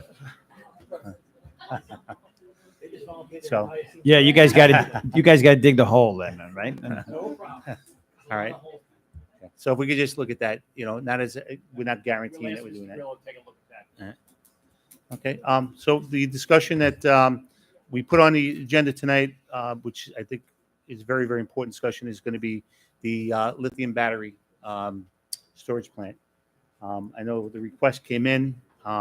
Obviously, this is something that's extremely important to our community. As I mentioned earlier, we didn't find out about this until we started receiving emails from the community, and we said, "Hey, what is this all about?" And we had to kind of do some work. But at that particular point in time, I think a lot of things already took place and discussions were had, and it was almost like it was finalized, almost finalized. So, as I mentioned earlier, the request came up to put this on the agenda so that we can actually focus on what we can do as a board, legally. Our legal counsel is here. Obviously, we don't ever request legal guidance in open session, but we are going to discuss back there what we can do legally and what our options are from a legal standpoint.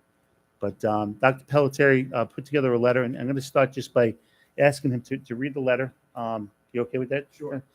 As to what we're sending to the New York State Public Service Commission, which is having a hearing tomorrow, and we're going to actually overnight this, Chris. It was already emailed to them, and we did overnight it. Okay. Yes, so it's from the Sachem School community, obviously. Dear members of the Public Service Commission, as superintendent of the schools of Sachem Central School District, hereinafter referred to as the district, on behalf of the Board of Education, I urgently write to you in advance of the Commission's regular meeting on October 12, 2023, to express the district's opposition to the proposed 110 megawatt capacity battery storage system facility to be constructed within the hamlet of Holtzville, town of Brookhaven, county of Suffolk. The district would hereby respectfully request for this letter of opposition be presented to the Commission prior to the hearing on regular meeting on October 12 and be included within its public record. Specifically, it's the district's understanding that Holtzville Energy Storage, thereafter referred to as Holtzville, is proposing to build a standalone energy storage system equipped with 124 lithium-ion battery containers, heating and cooling systems, and control instrumentation at 5276 Expressway Drive South, Morris Avenue, and 178 Morris Avenue on 3 adjacent parcels of property, totaling approximately 6 acres. Upon information and belief, the planned battery storage energy storage system is expected to operate 365 days a year, be remotely monitored 24 hours a day, and minimally staffed with on-site personnel.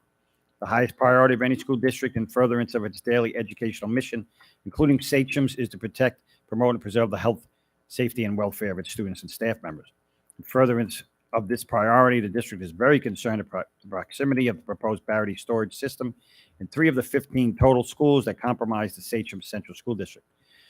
The Chippewa Elementary School, presently 524 enrolled students and 97 staff members. The Sagamore Middle School, presently 894 enrolled students and 172 staff members, and the Waverly Avenue Elementary School with presently 469 enrolled students and 104 staff members are all within very close proximity to the proposed facility site located at 5276 Expressway Drive South, Morris Avenue, and 178 Morris Avenue.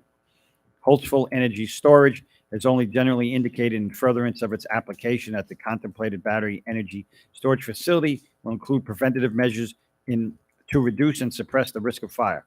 However, and as previously raised to this commission by local elected officials representing the Sachsen community, it is wholly unclear if the Holtzville Fire Department or any nearby volunteer fire department is equipped, resourced, and/or trained to respond to a fire or any other emergency at a battery energy storage site.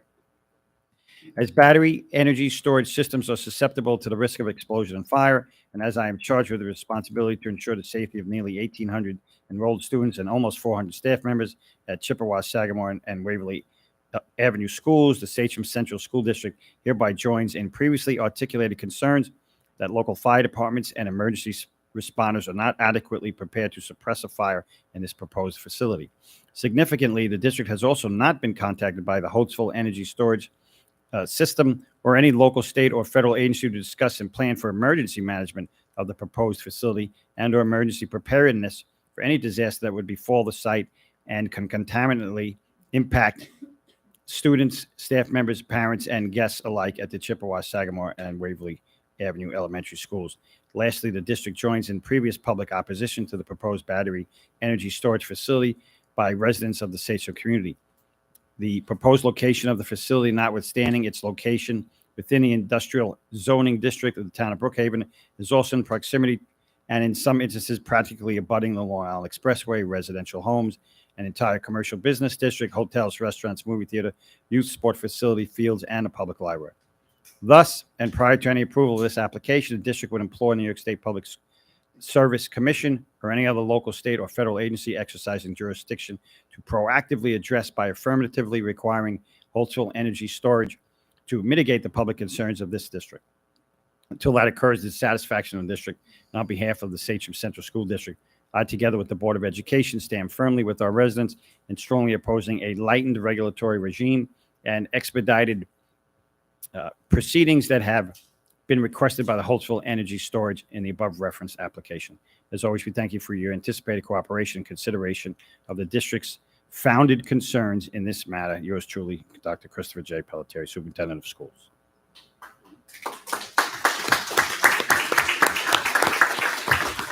I did not write that letter by myself, just so everyone knows. So I'm going to open up to the board. I'm going to pass out from reading that, I think. Usually I read in my mind. I don't just read it out loud like that. Stephanie? As you know, I was involved with helping fight it in the town of Islip, and it came as a surprise that it was put to Brookhaven. We found out even late as a community that Brookhaven approved it. It wasn't, and the two, they don't talk. So obviously they wouldn't be telling the community, the town of Islip residents, that Brookhaven was doing something like this.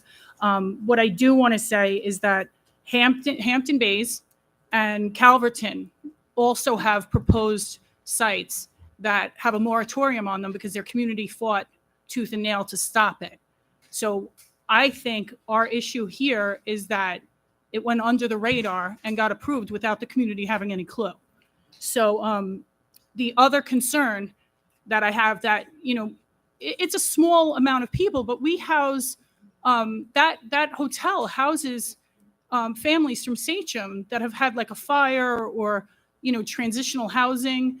I mean, it's literally right there. And those are our students. So, you've got a Wendy's and a really awesome crab restaurant and then a fire. And everyone, the colony's awesome. But they brought up that these fires have to burn out on their own and they can run. So once they leak and they go, you're not stopping that. That could go into my favorite crab place. And it could hurt the families that are in the hotel. It's not funny, but I mean, we're all cruising around there all the time. There's apartment buildings behind it.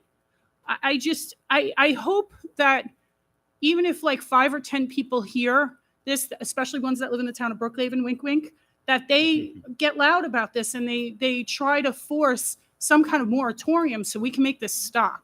Because it's not fair that everything gets pushed into Sachem. We get all the big, huge projects and we don't get the benefits from it. I don't want to have the danger from something that should be in like an open field with, 1 million acres around it. Sabrina? So we all spoke in opposition to this at our last meeting. So legally, I think, council, that's our question, is what can we do, if there's anything we could do legally to prevent this, stop this? What do we have any legal? Well, we started to look action into the possible? legality of it. We've read through the application. We're going through the process. I'm going to have to review what the next steps are in order to legally prevent this. A moratorium sounds like that was a decision that was made by the public entity. But if you're talking about, filing for an injunction to prevent this from moving forward, we'd have to determine whether or not there's a legal basis to do that. It may be a little bit of an uphill battle.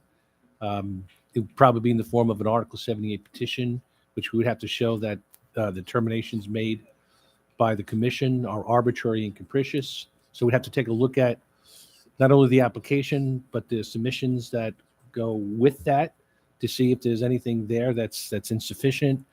Maybe also take a look at whether or not in other jurisdictions around the country, whether or not there have been any legal opposition to to these enterprises and whether or not they were successful, and if so, how they were successful. We haven't begun to do any of that legwork, but it's going to take a little bit of time and effort to determine whether or not there's a legal basis to move forward to try to stop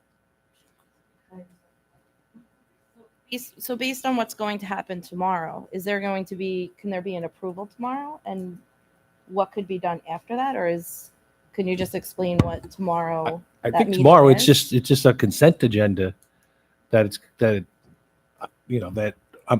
whether they're going to approve it or not, but it's supposed to be through a consent agenda that's on their agenda.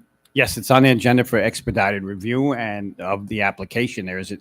I don't have any insight into what they're going to decide one way or another, but they could approve this tomorrow. Meredith? So you said like we have to figure this out, but we have been working on it since we found out a month ago that it's coming down. So if it gets approved tomorrow, then all efforts are futile, or? No, if it gets approved tomorrow, that doesn't mean that you can't subsequently look at what the next steps are and see if there's a basis to file some type of legal action. It doesn't mean that, tomorrow is the end all. There's always ability to, whatever next steps are coming in, to file some objection. Again, we're going to need to find a basis in order to do so. Now, Stephanie, you guys fought to get it out of Islip because the fire department was just not prepared for it. So that right there is one, safety and security of our children and our staff members. And with all due respect, I know we gave it to you guys to work on, and I know that things don't always get done very quickly. But do we have a deadline that we can ask you guys to get us this information so we can? I don't want to tell you that it's going to be next week or the week after. It's going to take a lot of digging. There are a lot of other legal issues. Is there anything we can do to assist? Because I don't want to No, I don't keep think so. kicking it down and we're not going to get anywhere. Unless we can hire you. Well, I mean, sometimes we can dig a lot harder. There's a and lot faster of and- there's a lot of legal issues. For instance, one of the legal issues is does a school district have legal standing to initiate a challenge in court? So there's a number of legal issues that we're going to have to look at. Chris, what is the process? I'm sorry, Mary, did I cut you off? Do you have No, go ahead. What is the process of filing a preliminary injunction to a judge? So you have to file a petition. There's a petition. There's an order to show cause. There's an application for preliminary injunctive relief. Part of the burden that the petitioner has when you file an application for preliminary injunctive relief is that you have to demonstrate to the court that there's a probability of success on the merits. So a court is typically reluctant to stop something from moving forward where there's an application being made unless the court feels that ultimately, when all is said and done, that the petitioner is going to be successful on the merits. So it is a difficult burden. People think it's very simple to go to court to get a preliminary injunction. There's a lot involved, and you have to convince a court that at the end of the day, after there's a petition, there's an answer, there's a hearing, etc., that at the end of the day, the petitioner is going to be successful. Chris, I've seen preliminary injunctions in case law, okay, where community members actually petition the court by filing a preliminary injunction to stop the closing of a school, okay, based on the impact that it would have on the community, and was successful with it. I mean, our cause, and you say it's an uphill battle. Our cause is that it creates a safety hazard for our children. In the event this facility should blow up or catch on fire, we don't have any way of evacuating these kids because our evacuation sites, okay, all are impacted, and that's a problem. When I say when we say an uphill battle, I'm just saying that the burden of proof that we have, anybody has in trying to challenge. But the burden of proof is that there's been other facilities in this country that have caught on fire and burned for days and has had a tremendous impact, okay, on those communities. So it's not like, well, this is the first one going up and we don't know what the probability is. You're not even allowed to plug an electric bicycle in New York City, where residents, or apartment, because every time we turn on the news, there's another structure fire, okay, that they actually banned them. There's a moratorium on, recharging electric bikes. So the concern that we have is that, look, I'm willing to take that. I don't know about the rest of the board, but I'm willing to take that uphill battle, okay, and charge this district with filing a preliminary injunction to stop this before it happens. And at least we could turn around and say, look, we did what we can, and it's a safety hazard for our children. And we're not going to stand for this, Hey, Rob, it's safety, and you hit it, evacuation. How do you evacuate these areas? They're very tight, confined areas. And you think back to, what was it, the 80s, when they were putting the Shore Nuclear Power Plant up there. That was a big issue, right? How do you evacuate Long Island? Now take it down to the smaller scale. How do you evacuate, Waverly Avenue School, any one of these schools? So if that's an avenue that we can use to drive, that could be something there, right? Yeah, we're going to look for any possible avenue that we can make any type of credible argument. Laura? So just quickly, I know in real estate law, you can file lis pendens on property for different things, contract issues. Is there ever a way we could file lis pendens pending safety, evacuation, anything to stop anything from going on that property or them moving forward, which may be simpler? I don't know, Mike, if you know, or Chris, I don't know if that would apply in this case. Yeah, you'd have to have an interest. I don't think that doctrine would apply. It's a good idea, but I don't just to give us time to stop anything from happening based on the fire departments not knowing or no safety checks being done, different things I was trying to come up with that may be easier just to put a lis pendens on. Well, you look for basis for an injunction, but I didn't think it would apply. But I thought maybe, in addition to a potential legal battle, the more the community comes out and voices its opposition through, the fire departments or our local politicians. And I know they've already done that already, but to continue that barrage, even on the town, because the town has been involved in the process as well, and will have to continue to be involved. Will have to be a application for a building permit. Chris, there's a petition that's already going around that has signatures on it, and I don't know what the number of signatures that are on that petition. Would it help our cause if we attach that petition to this letter, okay, to send to this Public Service Commission? It can't help. It can't hurt. Now, but I don't know if it's too late. We've already sent it in. Yeah. Well, we emailed one version of it, right? So But- we can email as a follow-up the petition, can we? or send a certified overnight.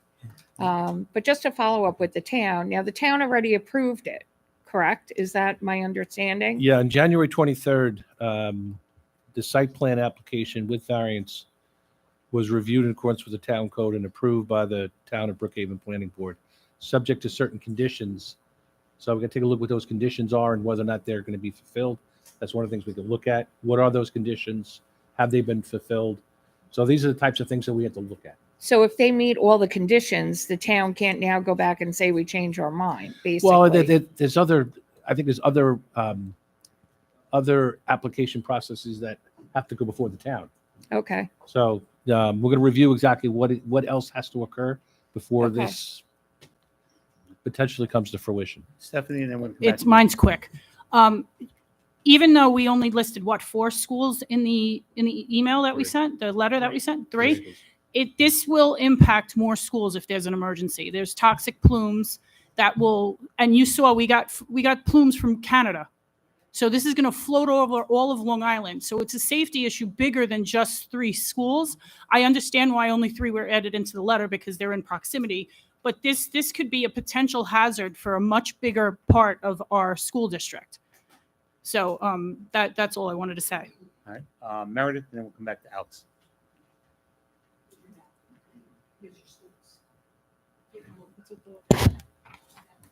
So obviously, as we push for more and more and more of these battery operated everything, we're going to have more and more of these things popping up. So is there more of a way to fight like everything? We're trying to fight this little battery facility now, right? And it was approved by what? The town of Brookhaven, or it's just a small planning board? Like, does it ultimately go through Ed Romaine's desk? Like, what's the process? Like, how did this whole thing get approved and seemingly nobody knew about it? I mean, it happened back in January. It's kind of surprising that nobody knew about it, but it was approved. There must have been some notices that went out. Right. We're going to review what the whole process is to see where, if any, we can, formulate a legal attack. Right, because that's what I'm thinking. Like, if nobody seemed to have known about it and it kind of snuck in under the radar, then maybe that's something that we go after. Maybe we go after the safety and security of everyone, the fire department, all of these things. Like I brought it up at the last meeting. These are just volunteers. They're all at work every day. If we can't get our children out of all these schools because nobody drives, we're talking about elementary and middle schools, can't get our children out of these schools, how are you getting all these volunteer firefighters who are coming from work into their firehouse to get themselves dressed, to get themselves to a fire that nobody seems to know how to contain or put out or whatever? So like I would think, and I'm not a lawyer, just me, I would think that would be a road we would go down, and I would really want us to start going down that road really quick, because I think we asked for this over a month ago, and we're kind of I just feel like, I don't know, things just don't ever happen in my time. If I had this, I'd be like, okay, let's get this done and figure it out. And I just feel like we need to push further that way. I know you like to be conservative and you're a lawyer, and I get that, but the more time we take doing all this legal mumbo jumbo, the quicker they're sneaking it in under our noses, and it's going to get put up before we even know it. So I'm expecting that we're going to get some, legal options back there as well, Chris. And at that particular point, we can look to charge and move it more of an expedited pace. All right, Alice? Yeah, so I have a couple of concerns, right? The governor says that we need to be carbon neutral. Hold on. The governor says we've got to be carbon neutral by 2030. So now they're putting power lines from Smiths Point, from the turbines, underneath the William Floyd Parkway, across the LIE, and now we're going to have a substation near our place. Now they're going to put battery storage facilities all across Long Island. This is the start of it, right? The issue with the town of Brookhaven is the planning board is an independent board. The zoning board is an independent board, and the town board. They didn't have the difference between the town of Islip, which I know that, once again, my brother and Doug fought from the beginning till the end with the community. They needed a change of zone for that spot.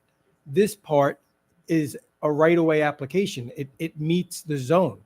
So I think that the only options that we have is we can write a letter to both the planning board, but it would ultimately be to the entire town board, asking them, while more research is being done, we're asking them and really begging them, since it's in our community and it's going to affect everybody, for a moratorium for at least 6 months, like everybody else has done, right? Then we have to look at legal options, whether it be an injunction or maybe it's a TRO.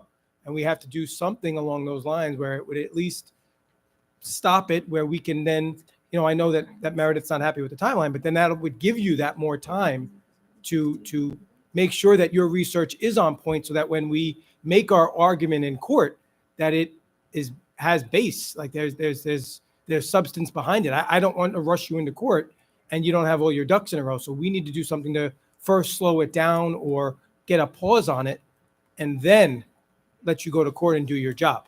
I agree. I think that's a great idea to to write letters to the town board and the planning board from as many people as possible, voicing their objection. All the concerns that have been raised here by board trustees and the community. I think that's a great idea as a starting point. Yeah, my concern is the state is pushing renewable energy down our throats. It's not tested. We don't know what's safe and what's not. This is very dangerous path. The next, we're going to have electric buses. We're going to have carports up with solar panels. Who knows what the infrastructure is going to look like back here? It's going to be a dangerous situation in the next 7 years if this is not paused and looked at for a much longer period of time. So I think that we should at least write a letter to voice our concern to Supervisor Romaine, Councilman Foley, and the entire board, and the planning board separate, because it's not a joint thing. They are purposely independent so that there is an influence across the board.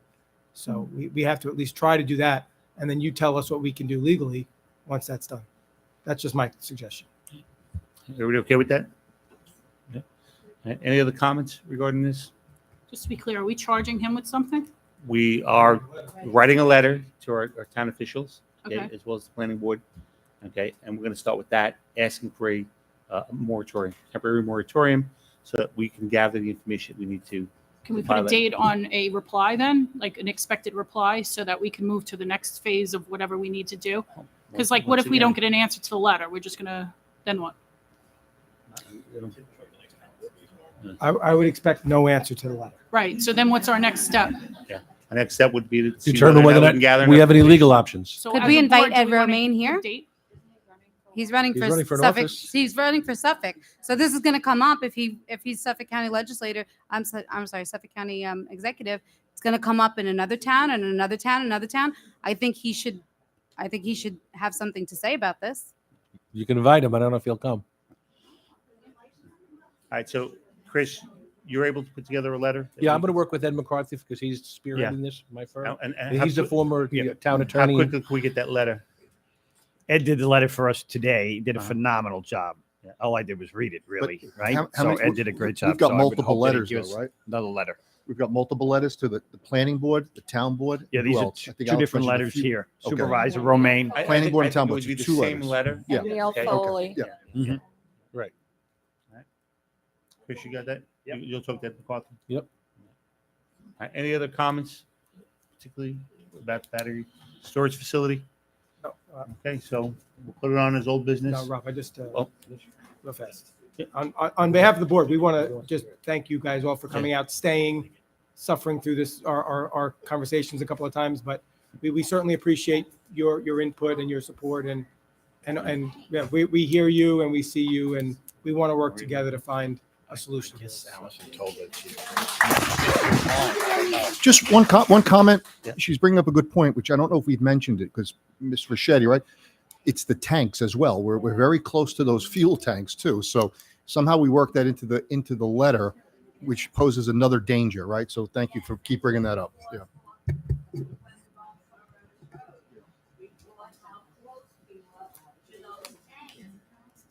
Okay.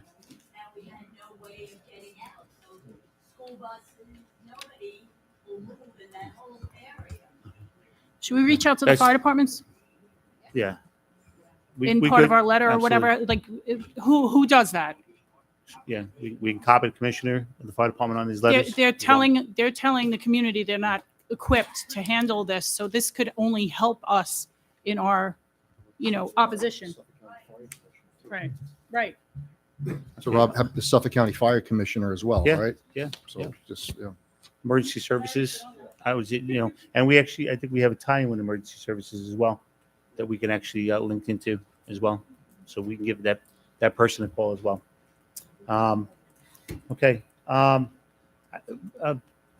know this expired. There was a request for one other person to speak. Is that correct? Is that person? Maria, are you still here? Maria, come on up. We're gonna bend the rules a little bit tonight because I know you got here a little late for the public comment.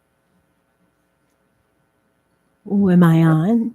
You are. Hello, I'm so sorry to be late. I'm speaking as a mother. I'm also speaking as the PTA Council President for Sachem and the Environmental Specialist for New York State PTA. So I love that you all are taking a stand on this. And as PTA, we'd like to help. So tomorrow we actually have a council meeting. I'd like to invite you to come speak to us. And Dr. Pelletieri, if you'd be willing to share that letter, perhaps we can take a vote on it and sign off on on basically everything you said. A dear friend said, can we just write ditto on it? And I think it might be a good idea. A big part of the problem is the community doesn't know. So perhaps we need to do some grassroots advocacy and maybe go into the buildings and explain to the parents and the children what is at risk here. Because there's the potential on the PTA side, we have over 5,000 members in Sachem alone. If you can get a buy-in for 5,000 families saying, we don't support this, we want to fight this, maybe it will give us a little bit of a stronger leg to stand on, as opposed to, 5, 10, 20, 50 people. When we speak as PTA, we speak as greater numbers. And perhaps we can even take it to state PTA, which is over 200,000 members. So that's all I have. Thank you so much.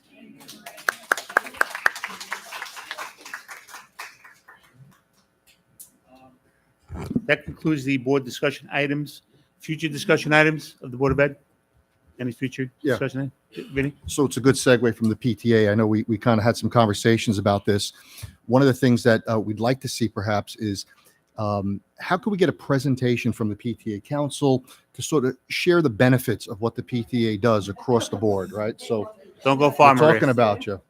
So we want to actually have you come to a board meeting or a future discussion on the benefits of the PTA. So how do we start driving towards full membership, right? So that was one of the things we kicked around. I think everybody's in agreement with something like that. And I'd like to ask you all, when something like this comes up, I tend to listen to the meetings like 2 days later. This is Boy Scout night for me, which is why you all don't see me. Though the kids in the car listen to the Zoom, they don't love it so much, but it helps them. But as these things come up, I'm going to ask that you reach out to us to see how we can work together. Yeah, so I mean, Go ahead, given, yes. We had received an email from a PTA president asking us to join, and we join PTA's member of whoever sends me an email, I join. So Mr. Reynolds had asked about having a PTA presentation here about engagement, where the money goes, how to get more of 100%. I know you all have your membership goals, how we can increase that and put the information out there. Absolutely. I know I was going to bring it up at PTA Council, but since you're here, listen, people don't understand. So there's PTA at different levels, right? I joined PTA. I'm not going to lie. I joined PTA because I wanted my child's teachers to know who I am, and I wanted to know who they were. I wanted FaceTime in the building. As my kids got older, I came to understand exactly what PTA is. PTA is, in fact, the nation's largest child advocacy organizations. We have convention coming up in November. We are addressing, there are 25 resolutions on the table right now. They all impact children. They all impact schools. And we look to change the laws. We look to advocate and fight for the things that mean something to children, things that make their lives better. We speak on behalf of every child with one voice. When you start to understand what PTA really stands for outside of the buildings, outside of, the holiday boutiques and the book fairs, you see the value of it. And as Board of Ed, you all know, because it's the same things you advocate for. We're also volunteers. We're fighting the same fights oftentimes at different tables. But obviously, if we were able to come together, we would strengthen it. The reason we push membership so much is because the more members we have, the louder our voice. Because again, when 50 people speak, not so many people listen.